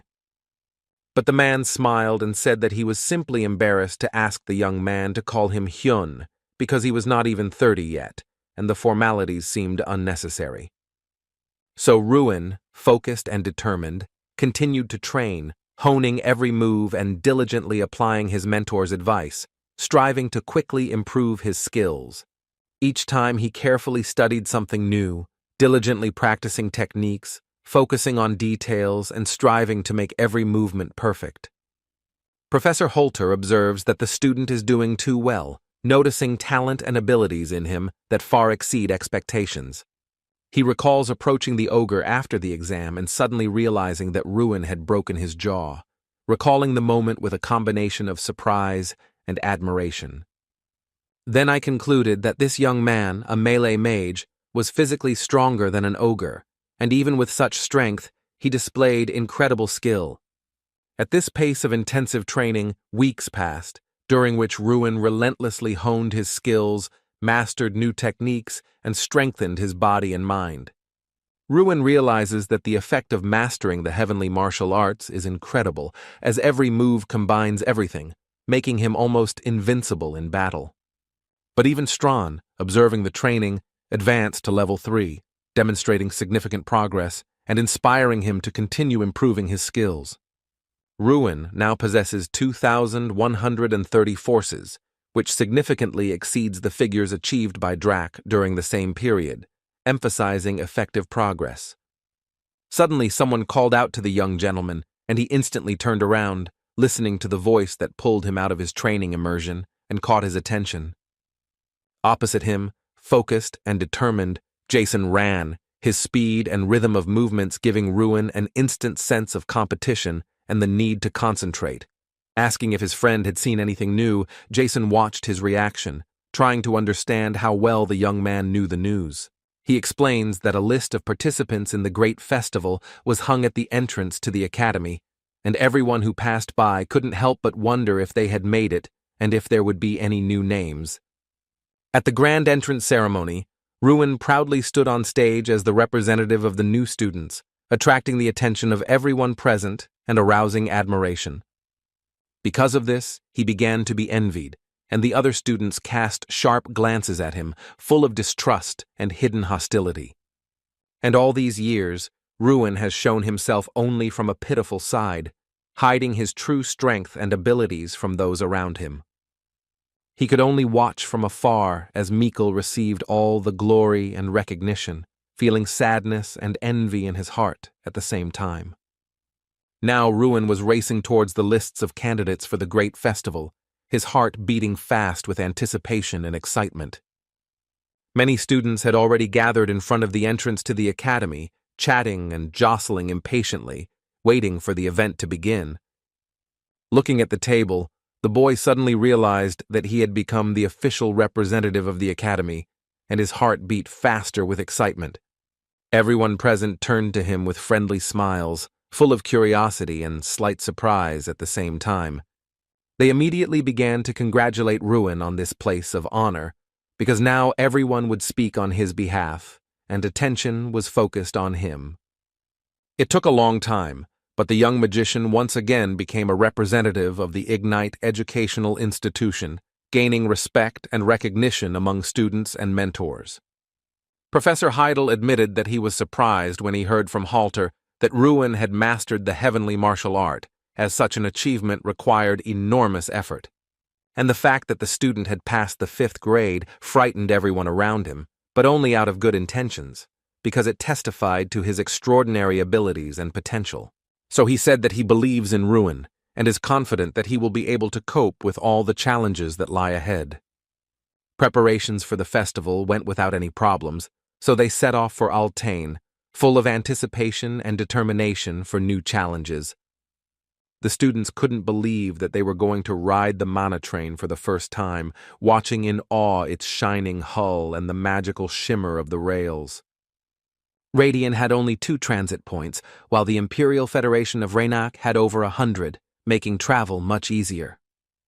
Someone abruptly told everyone to be quiet, comparing them to a herd, as if they had never seen a train before, and the students immediately fell silent, confused, and surprised. Looking at Ruin and Jason, he ordered them not to speak or to be shamed, emphasizing that both should behave with dignity and restraint. Ruin, casting a sharp look at him, instantly realized that hiding words or emotions was inappropriate right now. This is Henki's, Mikkel's friend, and that they participated in last year's festival together, bringing back memories and a little excitement. He warned Jason not to expect Ruin to win, emphasizing his own abilities and strength as a young magician. It seems like the academy would have had a better chance if Mikkel had been chosen, because he already had experience fighting against other participants and could have shown a stronger result. And in any case, they were not going to recognize Ruin as their representative, so they advised him to cope on his own, relying only on his own strength. The guy understood that many people wanted to curry favor with the Garrickhill family, but everyone had to give their all, even if someone disagreed with his candidacy. He turned to Hanks and said that Mikkel would be pleased to see them making every effort and working together. After all, his dog remained faithful, did not turn away even when its owner was expelled from the academy, demonstrating true loyalty and unwavering loyalty. Ruin explained that he specifically expressed himself that way, so that a person of his level of intelligence could understand everything without unnecessary explanations and hints. Henke seemed to expect an answer, but the young man interrupted him again, demonstrating confidence and control over the situation. He explained that this festival will be of a much higher level than the last one, and if Henkes is successful, he will receive an award even more valuable than that from Mikkel's family. The apprentice said that their opponents were real monsters, and the only thing left to do was stay in the Radiant Kingdom to work for the Garrakil family and prepare for the trials. Ruin assured that anything is possible, and their victory is not far off, because with perseverance and strategy, they will overcome any difficulties. After all, the main thing is to cooperate, so it's better not to rely on those who hinder the team, but to focus on those who are really ready to help. Henkes then asked if Ruin was going to compete without their help, trying to figure out if he was ready to go it alone. To this, the representative replied that he suggested that they think about who their current boss is and understand who they really should trust on the team. Reminds that there is no representative of Mikkel's family around right now who could assess their loyalty, so everyone will have to rely only on their own actions and decisions. Henkes warned Ruin not to lose his first individual battle, because if he lost, no one would listen to his instructions anymore. So the train raced forward, carrying the passengers through the shining shimmer of the rails and awakening in each one a foreboding of the trials to come. All the students were amazed at the incredible speed at which the train was moving, barely able to keep up with its shiny body and flickering lights. Strawn said that he likes modern technology because it didn't exist in his time, and he watches with fascination the amazing innovations. Suddenly, representatives from other academies began calling them insulting names, trying to provoke and embarrass Radiant's students. Like they're rural, uneducated, and weak, like Ignite Academy is behind the others and doesn't deserve respect. Ruin realized that the symbol on the jacket belonged to the Oita National Magic Institute, which immediately gave him an idea of the level of training of his opponents. And this is the only educational institution in the region, with a long history, known for swordsmanship and extreme training that tempers true warriors. However, the hero still could not understand what exactly they were doing here, and what role each of them played in these strange and mysterious events around him. Suddenly, the students of the institute asked about Mikkel, hoping that he, as always, would take care of them and help them settle into their new environment. They added that they were only in the status of servants and burst into loud laughter, emphasizing the irony and their frivolous attitude to the situation. The stranger asked if the academy's students would really take last place again this year, expressing doubt and slight surprise due to their reputation. Strawn noticed that his host was very calm after such words, as if completely unaffected by the insults and mockery, which surprised and slightly annoyed those present. Ruin explained that he had never participated in such events before, and had not expected to hear such offensive words, so he was surprised and a little embarrassed. I began to watch Professor Heidel closely, trying to notice any signs or clues as to how to properly respond to the situation. He understood that the professor would not intercede, because the festival was intended for students, and Heidel himself only played the role of an escort, observing the events from the sidelines. Now the power and responsibility for the team lies entirely with Ruin, as the official representative of the academy, and it depends on him how the students cope with all the tests. The institute student approached Henkes and asked where Mikkel was hiding, hoping that he would help find his friend and shed light on his absence. But Ruin replied that, most likely, Mikkel was lying in bed and praying that his broken ribs would heal properly, demonstrating mocking concern and observation. At that moment, all eyes were on the academy representative, Ruin Ardell, because it depended on him how the team would perform and whether it could win the festival. Henkes, looking at the student, explained to everyone that this was their new representative, emphasizing his status and responsibility to the team and the academy. Strangers instantly realized that they were seeing him for the first time, assessing Ruin's appearance and posture, trying to form a first impression of the new representative. So they tried to get closer to get a better look at Ruin and see his abilities and determination as a new opponent. He said he was a representative from Oyet, Seth Mulcair, and asked what the guy's name was, trying to make initial contact and assess the new opponent. So the young man replied with a confident voice that his name was Ruin Ardell, demonstrating determination and pride, because from now on he represented the academy and was not going to back down in the face of any difficulties. He explained that this was enough for a first acquaintance, so he asked Seth to leave their car so they could discuss matters calmly and without unnecessary witnesses.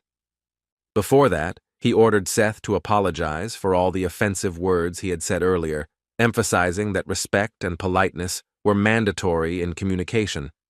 The institute student's face, which was usually calm and focused, this time turned red, turning crimson with anger and barely contained rage. He shouted angrily because he couldn't believe a single word Ruin had said, and he felt as if he were being humiliated with an unfair lie.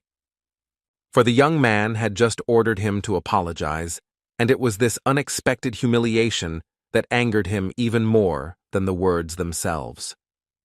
He suspiciously asks Hanks if he didn't tell his new representative anything about Seth because he was afraid of being exposed and betraying his trust. He coldly said that he would now hit him again, so that his pupil would remember this lesson forever and never dare to argue again.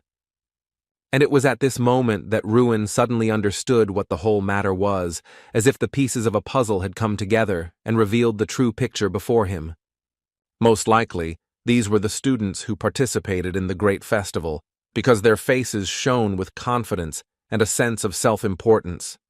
And fear is precisely in the presence of Uta, because their authority and incomprehensible power put pressure on everyone so much that even the bravest lose confidence. Because they had been subjected to Seth Malcury's brutal attacks more than once, a fear remained in their hearts, awakened even by the mere mention of his name. So Ruin realized that all this time they had been acting according to a plan, to destroy the morale of their opponents before the competition even began, sowing fear and doubt in everyone's hearts. But suddenly, the young man realized that the great festival had already begun and the time to act was now, leaving him with a sense of urgency and a pressing need to intervene. He asked Seth Mulcair if he didn't want to sort things out on the spot, because the tension and resentment had already reached a critical point and he couldn't wait any longer. He, preparing his fist, coldly warned Ruin not to regret his words because the consequences could be painful and immediate.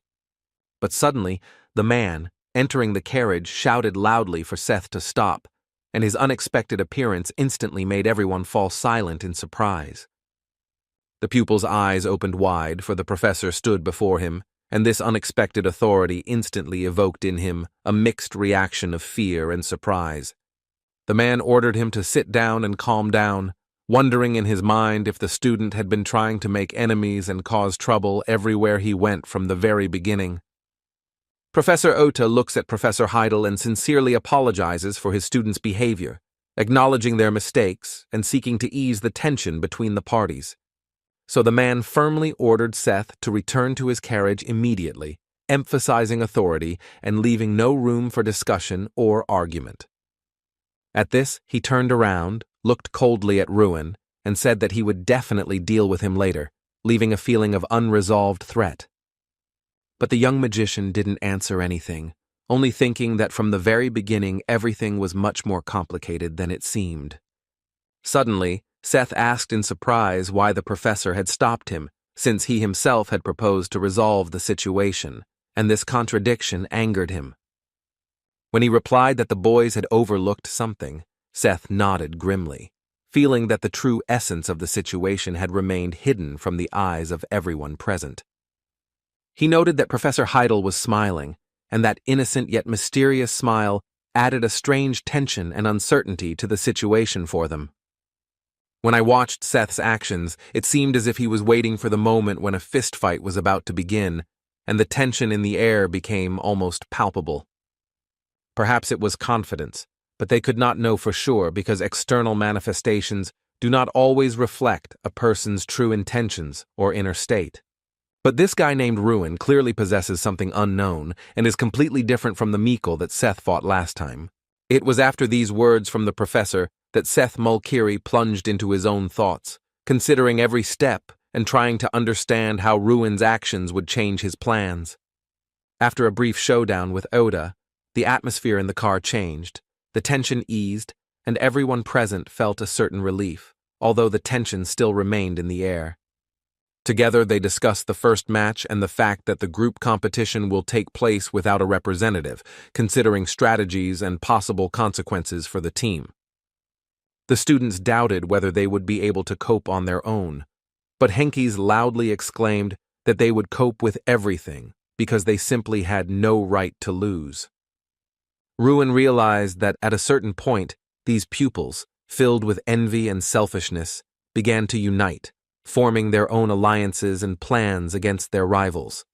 The comrades ask if Ruin is okay, because these students are too strong. They grew up almost in battles, and even experienced ones could easily be defeated. However, the representative asked in surprise if they weren't angry, because the situation could have made anyone angry. But here the students remained calm, which seemed strange. These scumbags respect no one, and he wondered what might happen if he didn't respond, because the consequences could be unpredictable. They would only be happy about this and start mocking them even more, fueling their own sense of superiority and increasing tensions in the group. If Ruin remained silent, everyone present would completely agree with Seth's words, and he wondered if that was what they really wanted. The guy asked again if they would continue to tolerate such disrespect for themselves, because silence only fuels arrogance and makes everyone's situation worse. The students allow themselves to be beaten, and it is because of this that Ara makes them endure humiliation for 5 years, mixing them with mud to teach them obedience and discipline. Ruin did not believe that he was fighting now out of purely selfish intentions, as his actions were guided more by a sense of justice and a desire to protect the weak. One of the students suggested putting Henkes in goal in a match against Arrowball, citing his ability and reliability to strengthen the team's chances of winning. And then Ruin realized that Mikkel's loyalists were slowly taking his side, so he hoped that this would continue, strengthening his position in the team. Next stop, the Principality of Alton, so this is their station, and they need to quickly pack their things in preparation for leaving before the train moves on. This state within Raykarn has a neutral status, which is why competitions are held here, so enemies should forget about emotions, but if bloodshed occurs, there will be a trial for the guilty. All the students were delighted when they saw Raynak in front of them, because his majestic figure and authority aroused admiration and sincere admiration among those present. After all, everything is completely different here, Jason explained. He is from Daemon territory, a rich region, but his native land cannot compare to this place. Ruin mentally analyzed the city of Alton he had seen, assessing its scale, buildings, and atmosphere, trying to understand how it differed from his native lands. And he realized that this was exactly what was expected of the capital of the kingdom, because the grandeur, order, and atmosphere of the city fully met the high standards of the government. Everywhere there is a feeling of noble antiquity, and residents walk carefree through the streets, creating an atmosphere of peace and harmony that contrasts with the everyday worries of the city. And this sight made it clear once again that they had come from a very tiny city, where the scale and splendor of Altheim seemed almost unbelievable. Now they are heading to their destination, so they must board carriages to get to their destination comfortably and safely, preparing for new events. Professor Heidel wanted to say something to his students, choosing words to convey an important message while at the same time maintaining their attention and respect. He expressed his hope that none of them would dare to visit participants from other educational institutions, even by mistake, as this could cause unforeseen conflicts. After all, nothing good will come of such an endeavor. A fight will only create problems and unpredictable consequences for all participants. Ruin didn't understand why the professor said that, looking straight at him, and his mind was filled with surprise and slight concern. Suddenly, Strawn shouted loudly to the owner to look immediately, and his excited tone attracted attention. At first, Ruin didn't understand what had happened, because everything had happened so suddenly and unexpectedly that his mind was trying to quickly comprehend the situation. But Strawn explained that there was a very interesting smell coming from that place, which immediately attracted attention, causing him and the young man to look closely with interest. So the little bear moved from the hero's shoulder to his knee, leaning in and carefully observing everything that was happening around him. He began sniffing again, trying to fully understand what the smell was, and every movement of his nose betrayed a remarkable curiosity and concentration. Analyzing, he told Ruin that it felt as if there was a relic of Drac here, and this immediately aroused both of them with heightened curiosity and cautious respect. The next day, all participants of the Ignite Academy, despite their fatigue and excitement, gathered in their room, preparing for new challenges and events. Suddenly, Jason noticed that Ruin was hurrying somewhere, quickly getting dressed, but he didn't say a word about where exactly he was going. So the young magician, feeling a sense of urgency and hastily completing his preparations, ran out into the street, without looking back and barely noticing the surrounding noise. Strawn asked if Ruin was sure of his guesses, and even to him it sounded strange and unusual. He showed that it was necessary to urgently run to the workshop, where touching memories were kept, as if every step there promised to reveal something important. So Ruin, carefully opening the door, slowly walks inside, feeling both tense and curious about what awaits him. He believed that the object used by the Black Dragon should be in a more unusual and unexpected place than what was revealed to him. Ruin imagined that he would end up on the black market or in the warehouses of a rich man, expecting to find rare and valuable things there. So the young man decided to use the eye of the gamer to speed up the search and more efficiently find the desired item among the numerous things. And suddenly, something suddenly shone in front of him, attracting attention and causing genuine surprise in the young man. It was the Ring of Invulnerability, which had once been the first failure of the brawl, and its radiance immediately attracted all of Ruin's attention. So Strawn, smiling, remarked that the host had only one nuance worth considering, and this immediately piqued Ruin's curiosity. It wasn't just about attacks, but also about the fact that resistance can arise from the touch of a friend or even a lover, making the situation much more complicated. The effect may not activate exactly when it is needed, but it may work on something familiar, and that is precisely the failure, but for Ruin, it was still necessary. And if worn, the user's strength will increase by 200 points for the entire duration of wearing it, greatly enhancing their capabilities. Ruin, putting on the ring, saw that it fit perfectly, as if it had been made especially for him, perfectly repeating the shape of his finger. He approached the salesperson and said he would like to purchase the ring, expressing determination and confidence in his choice.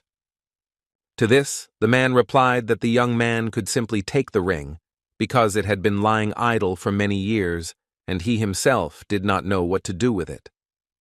So Ruin decided to buy some more, and as he walked back, he thought about the incredible usefulness of the player's eye skill and its possibilities in the future. After all, with its help, you can even determine the true value of any item, making search and evaluation extremely effective. And suddenly something appeared before his eyes that made Ruin hold his breath, causing both surprise and admiration. It was a book about the quantum mechanisms of magic and swordplay, extremely rare, and its appearance instantly captured Ruin's attention. Reaching for the book with his hand, the hero did not notice that a girl was standing nearby, who also wanted to get it, and her intentions remained unknown to him. Suddenly, the boy looked at her and began to study her closely, trying to understand her intentions and reactions in this unexpected situation. It was Irene Prius, a fifth-class magician from Siki University, whose presence and skill immediately caught Ruin's attention. The Dirty King, also known as the King of Mages and the Border, Theron Artemis, had a reputation as a powerful and dangerous ruler whose fame spread far beyond the borders of the kingdom. He also chose 11 magicians to represent the next generations, and this girl, Irene Prius, was one of them. Ruin had heard that Irene was a true genius and had almost reached the 5th grade, making her an extremely capable and promising mage. However, he noticed that she had already reached that level and realized that all the rumors only belittled her true abilities. Irene Prius asked Ruin to give back the book, but the boy calmly explained that he had taken it first, insisting on his right. Judging by the symbol on the uniform, Ruin from Ignite Academy explained that the boy had found what he was looking for, while Irene had come specifically for this book. And when the young man remained adamant, Irene asked if he could still give in, and the hero instantly realized that she had been eavesdropping on his conversation. He asked the girl to explain why she needed this book, because such publications are not sought after just like that, and anyone who seeks them has a serious reason. But Irene was instantly confused, not knowing how to immediately answer such a direct and unexpected question. She replied that the book was part of her individual assignment and the details could not be disclosed, so she asked Ruin not to ask about it again. The young gentleman thought that this was unlikely to be a task from the institution itself, and perhaps it was simply a personal assignment from the Dirty King. So Ruin told her to take the book because it was important to her, and his words caused a real shock to the student. As he walked further between the counters, Ardell pondered what else he should buy, considering the possible use and value of each item. At that time, Irene Prius watched him closely, trying to understand his intentions and what exactly caught his attention among the goods.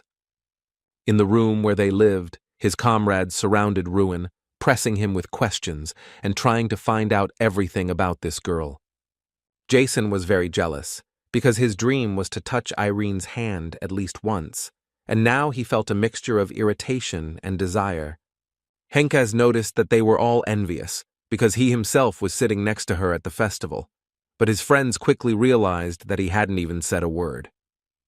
In any case, this girl was strong, always coming in second place, losing only to Doom Prime, but Jason categorically stated that this was complete nonsense. However, Henkaz was sure of this, because it was about number 1 in a special institution for battle mages, and therefore Doom was truly the best among mages of his age on the entire continent. In addition, Doom possessed the shining sword, and these words immediately aroused Ruin's sincere curiosity and desire to learn more. After all, now it became clear to him why Irene needed this book to have a chance to defeat Doom. But being a magical swordsman isn't that cool, because it doesn't provide a significant increase in magical power, and becoming a skilled swordsman isn't easy either.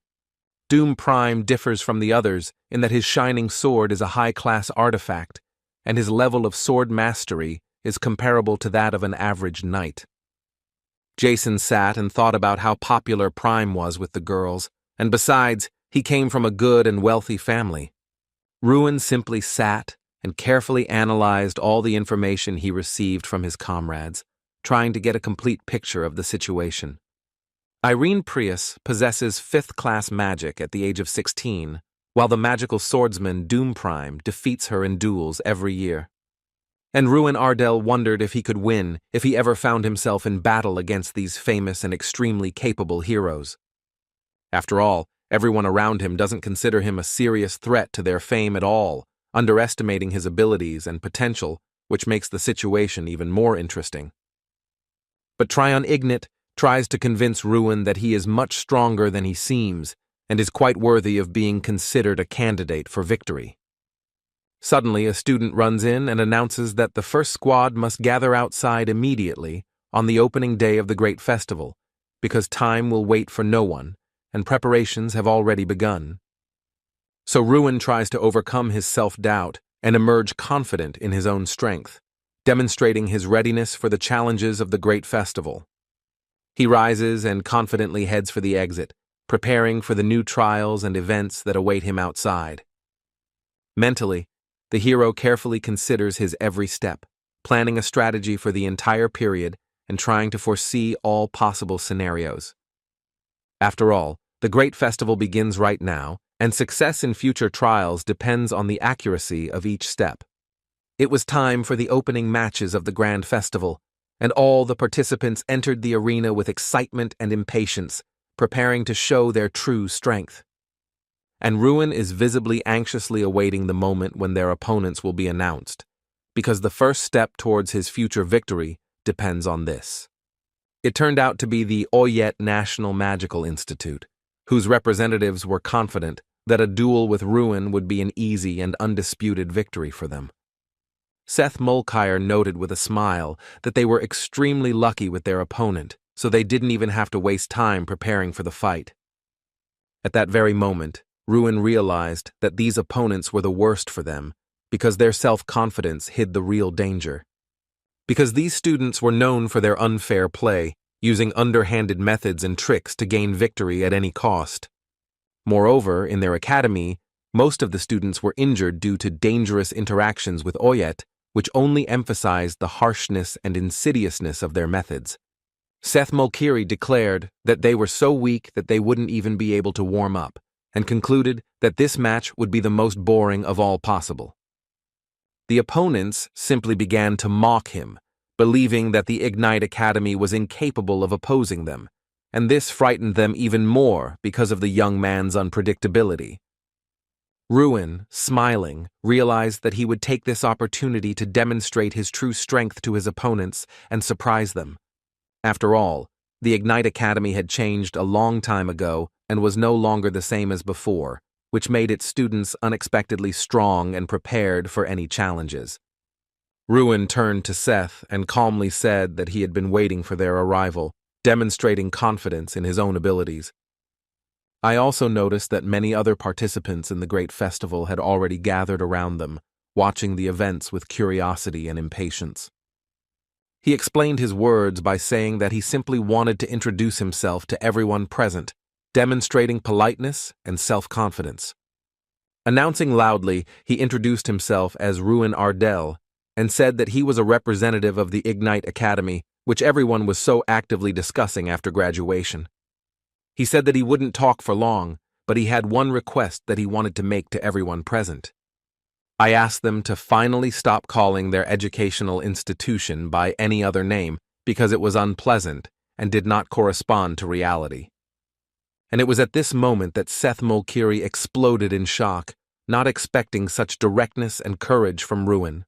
The hero stated that he had been in last place for too long and was tired of being constantly underestimated, so now he was ready to prove his true strength.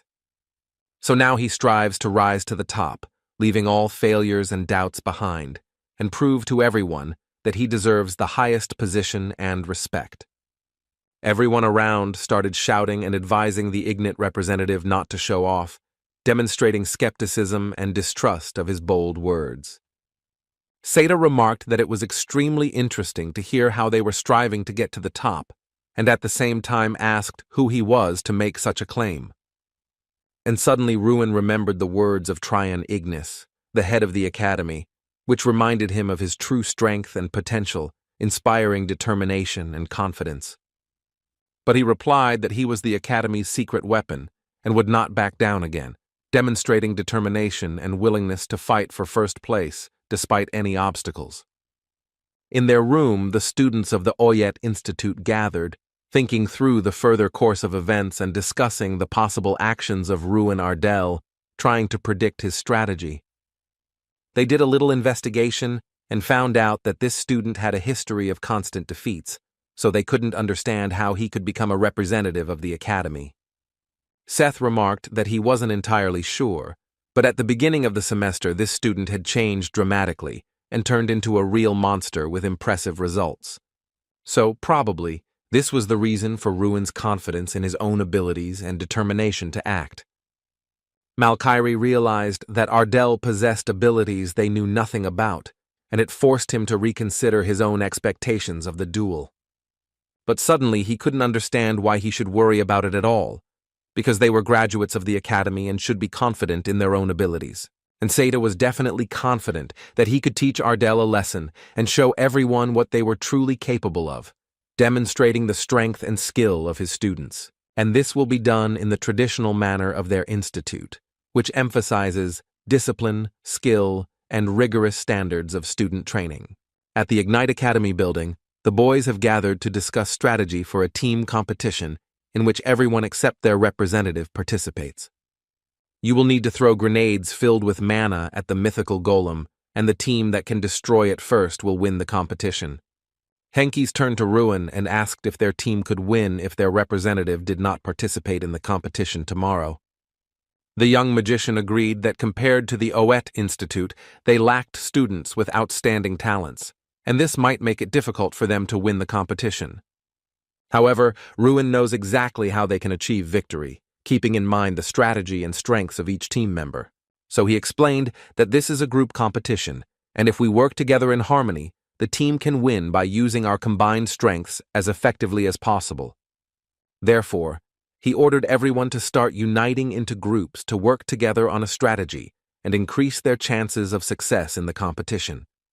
The first group will be responsible for heating the mana grenades, the second for moving them, the third for attacking, and the fourth will be ready to restore the enemy golem. The participants did not understand how they could win if they attacked with fewer people and spent more time on it, while the opponent used 30 pairs of hands. Ruin pondered, listening carefully to each of his comrades to understand their thoughts and determine the most effective strategy for the team. He asked them what they thought, seeking to get their opinions and agree on a common plan of action. After all, the representative stated that they should be the first, and this was his sincere desire, which he wanted to realize together with the team. Therefore, I am ready to do everything possible to achieve this, even in those games and challenges in which I do not directly participate. He explained that while Eda would throw one grenade, they would be able to throw 2 or even 3, effectively outpacing their opponents in attack speed. Jason and his companion stated that they fully trust their representative and are confident in his abilities in the upcoming competition. All other participants also supported Ruin's idea, agreeing to act in a coordinated and joint manner to achieve victory. So, under Hanks's leadership, Zola, Mill, Mora, Ayake, and Freya will work, responsible for heating the grenades before attacking the golem. Taemons will be responsible for moving heated grenades to the attack site, ensuring a smooth supply for his team. Ruin distributed his comrades based on their strengths while using his ability to optimally organize teamwork. He used the player's eye, the very skill that allows you to see the essence of the goal, to determine exactly how to most effectively distribute tasks among his comrades. With its help, the young magician was able to minimize his own weaknesses and focus the team's attention on their strengths, increasing the effectiveness of joint actions. Everyone around them realized that this approach would provide them with the best chance of victory, and agreed to act on Ruin's plan. Once everyone was in their ideal group, even those who had previously doubted him began to understand his plan and were determined to act in harmony. So, proud of himself and his decision, Ruin stood and watched everyone, feeling satisfied with how the team was preparing for the competition in an organized manner. He understood that the team members had become much more confident in themselves, and this gave him even more optimism about the future victory. And all the participants began to feel a hope that they could truly win by acting in harmony and using their strengths. Suddenly, a battered Fulham entered the room, and all the participants were immediately embarrassed, struck by his appearance and the seriousness of the situation. Ruin, quickly approaching, asked what had happened to him, trying to understand the reason for his battered appearance and anxious behavior. Fulham said that Oyet's representatives brought their comrades with them, and then took him out and beat him, leaving the impression of a serious threat. Seth Malkyrie sat in his house and behaved too brazenly, demonstrating self-confidence and contempt for those around him. I was waiting for the Ignite representative, and suddenly Ruin entered the room, unexpectedly appearing in front of the Oyet representative.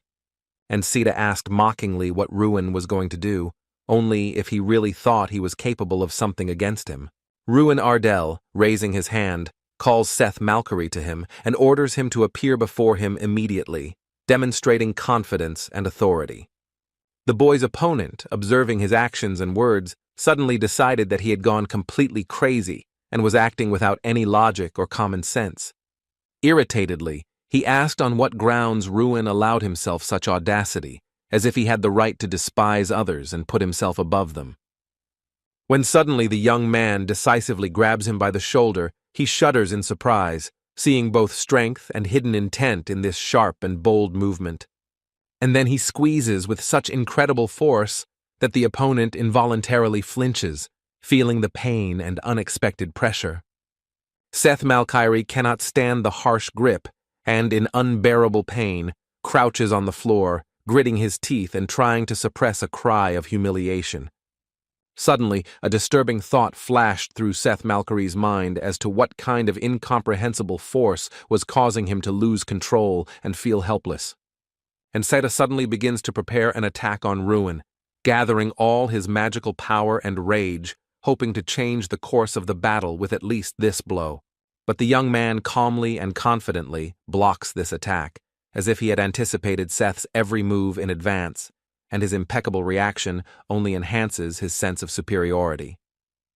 In response, Ruin wrings his opponent's hands with a sharp and precise movement, demonstrating complete control over the situation and making Seth feel his own powerlessness. And with a confident voice, Ruin sternly warns that if Malkery dares to touch them outside the arena again, it will have very bad consequences for him, felt immediately. So Ardell calmly departed, leaving Seth lying on the floor, while his students gathered around him, watching in amazement the aftermath of the duel. They approached with concern and asked if Seth was okay, observing his condition and trying to understand how strong Ruin's blow had been. However, upon returning, Ruin asks with a slight smile if Malkery would like to make a bet, his confident gaze and calm manner of speaking only emphasizing his advantage. So the boy explains to his students that if they win, Seth will get the goldfinch that knocked Michael down, and he will also have to personally apologize to everyone, emphasizing his complete seriousness. And then Ignit's students, having received such motivation, were instantly filled with determination and energy, and they were charged exclusively with victory, ready to put forth all their efforts. Suddenly, the doors open abruptly, and they are informed that it is time to go to the Altain Stadium, so they must get ready immediately, feeling excited. The great festival of mages, held for the entire continent, gathers the strongest and most talented participants. Historical magicians who stood out in previous festivals have become legends of the continent, their achievements and unique abilities inspiring new generations of participants. They also became outstanding people who, through their achievements and deeds, inscribed their names in the history of the continent, leaving behind a mark that inspired future generations. In the stands, some students actively supported Ignite Academy, shouting loudly and demonstrating extraordinary dedication, which added strength and confidence to the participants.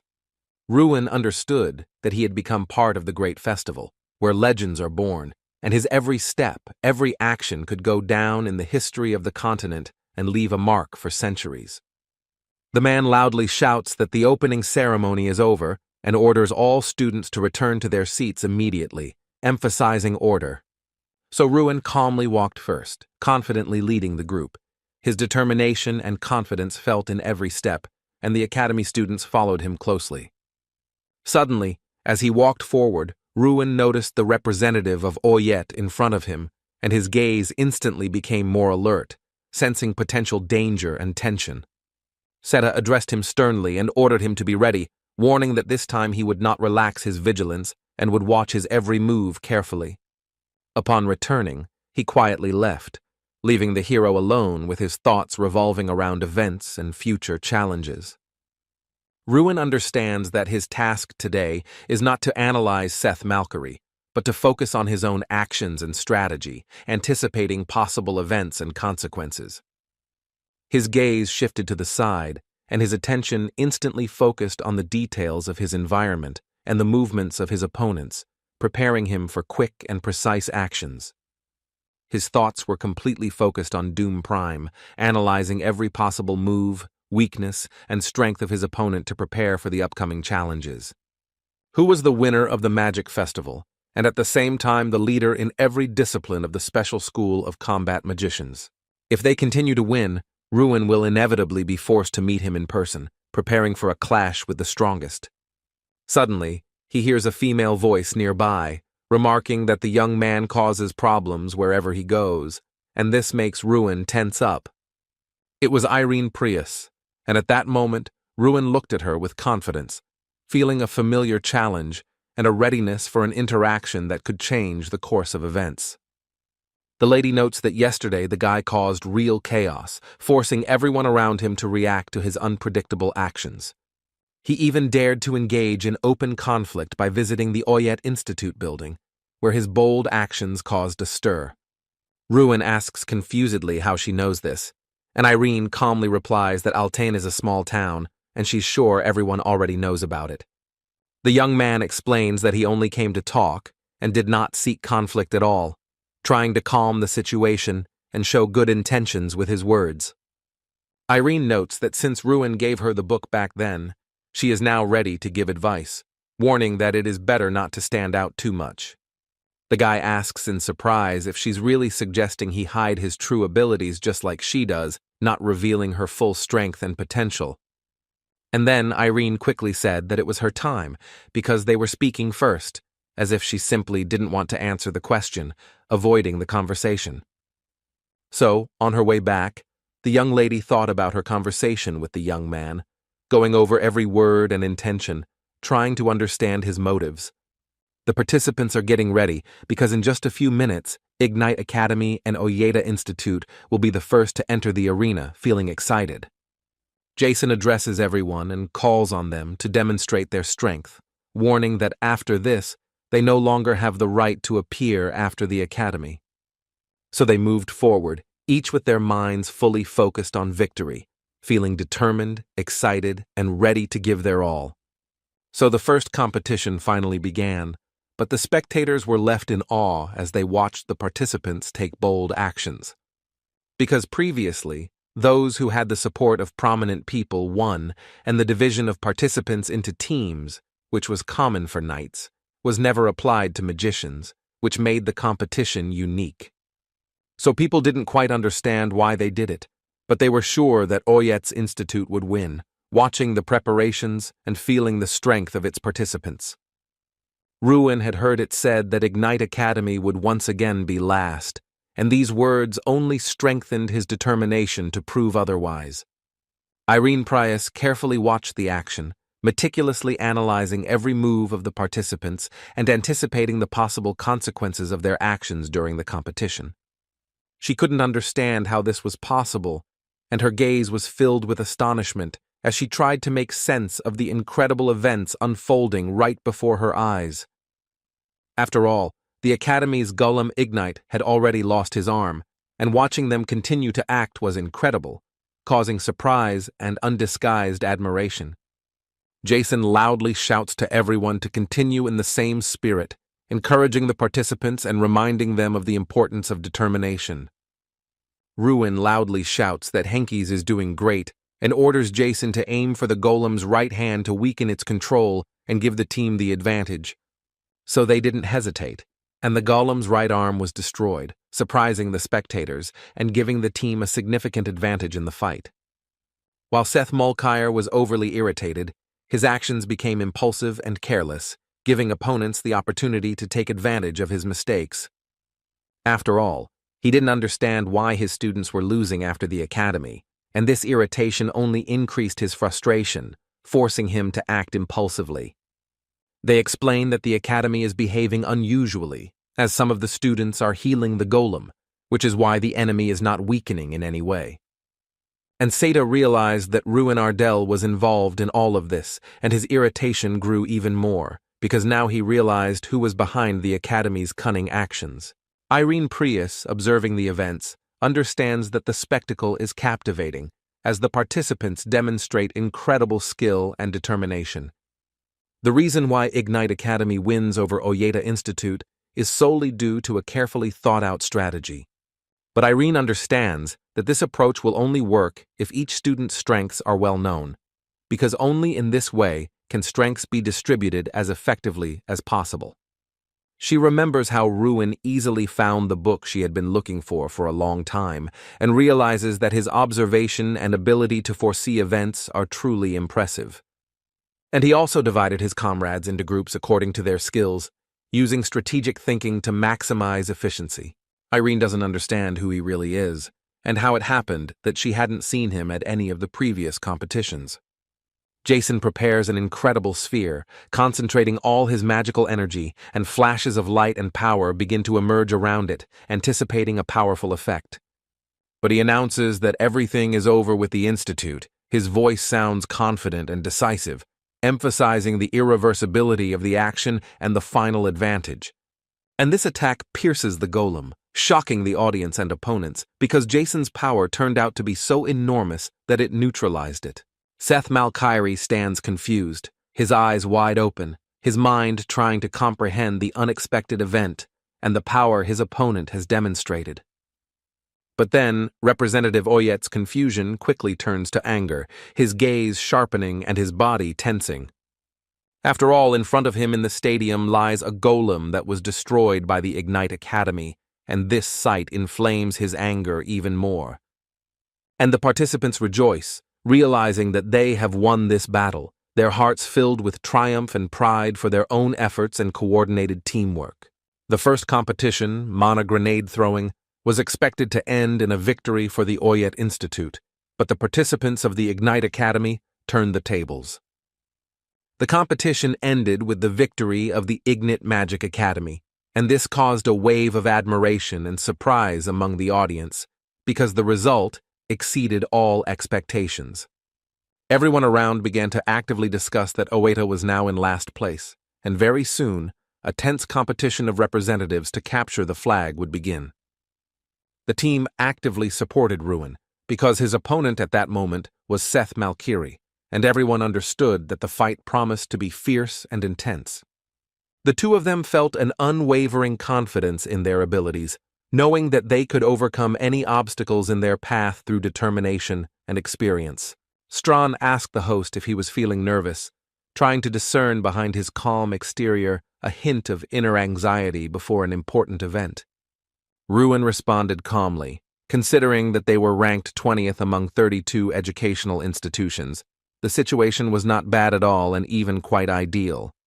After their latest victory, they are showing renewed interest in them, but this is not yet enough to remove the label attached to them due to the failures of previous years. So the young man realizes that he needs to win a convincing victory that will leave no doubt about his abilities and allow him to change the attitude of those around him towards him and the team. After all, in this case, other people will begin to look at them in a completely different way, recognizing their skill and the importance of victory. Then Strawn finally realized his master's strategy, realizing how his every move and decision had been carefully thought out for maximum effect. And the young man looks up and realizes that new horizons of opportunity are opening up before him, and that his next actions will determine success.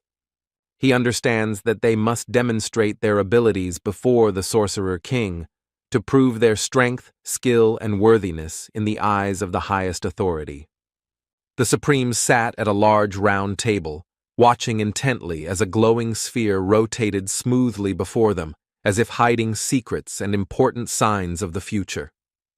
Among them all sat Dirty King Theron, watching the proceedings with a cold and watchful gaze that betrayed the experience and power gained from many years of rule. He said that he had previously considered Ruin as a potential candidate for the role of representative of the next generation, noting his abilities and prospects. He adds that he has the ability to remember talented young men, and that Ruin was born with such a great gift that he was able to master magic at a young age. So Theron was deeply disappointed when he learned that the hero had a disorder in the release of mana, which limited his potential and made the path to full mastery of magic much more difficult.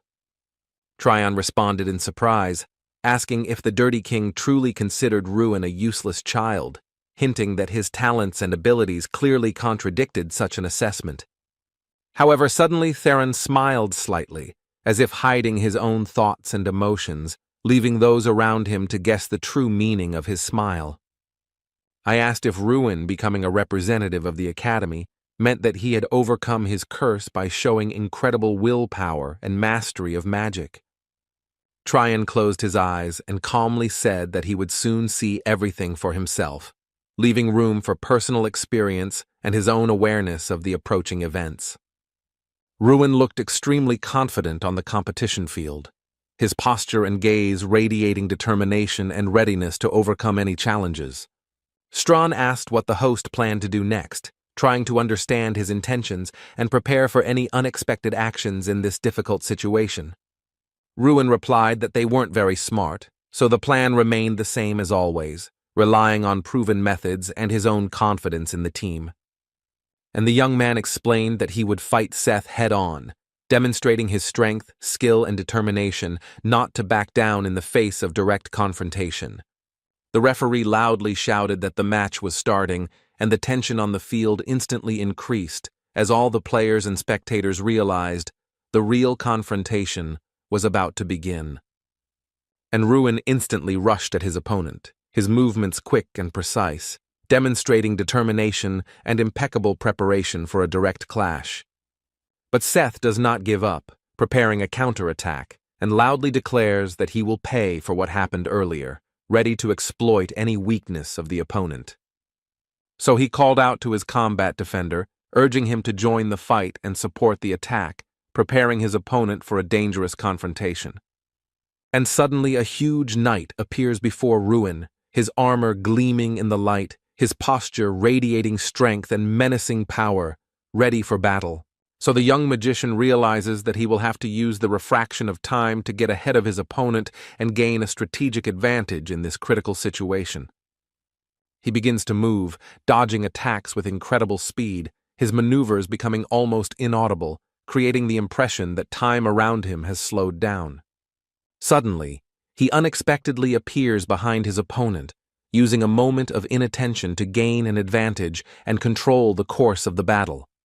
And Seta, not understanding how this happened, screams loudly, expressing surprise and confusion at the sudden appearance of Ruin behind him. Malkyrie attacks with a fist, but Ruin suddenly intercepts the blow, blocking it with incredible speed and precision, demonstrating skill and control in combat. But Ruin instantly squeezes his limb with incredible force, forcing Seth to feel the full power of his blow and control over the situation. He asks in surprise if the boy is going to let go of his hand, feeling the irresistible force and pressure that Ruin is exerting on his limb. To this, the hero calmly replies that now is not the time for conversation, focusing on the fight and maintaining control, preparing for the next step. For it is at this very moment that his own defender is tearing at Malkyra, and Ruin understands that he must act quickly to neutralize the threat and maintain his advantage. And the representative of Oida tries to stop him, but all attempts are in vain, because his strength and skill make him practically invincible. When the defender was already very close, drops of sweat ran down Seth's face, betraying his excitement and awareness of the danger that was approaching instantly. Because he realizes that he cannot simply move, paralyzed by fear and the pressure of the force that Ruin applies, leaving him with minimal chance of reaction. And the young man, looking at him with a sneer, says that Seth should try to escape on his own, emphasizing his own superiority and the inevitability of the situation. And suddenly, Malkyrie realized that the power in the house that the young man had used was real, and this discovery struck him, forcing him to rethink everything. Turning his head with apparent reluctance, he is forced to admit that he has lost, realizing Ruin's overwhelming strength and skill in this fight. His eyes closed in fear as he felt the full danger of the situation and the inevitability of defeat in the face of impeccable strength.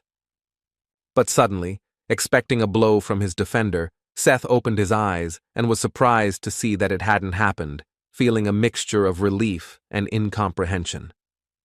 He sees Ruin attack the defender, who instantly loses his balance, unable to withstand the young mage's agility and strength.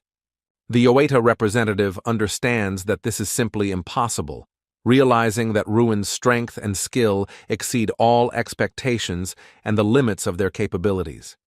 After all, Ruin hit a defender armed only with steel armor with his bare hands, demonstrating incredible strength and control that leaves everyone around him in awe. And he simply stood there, motionless, stunned, and paralyzed by the unexpected power and ruthless precision.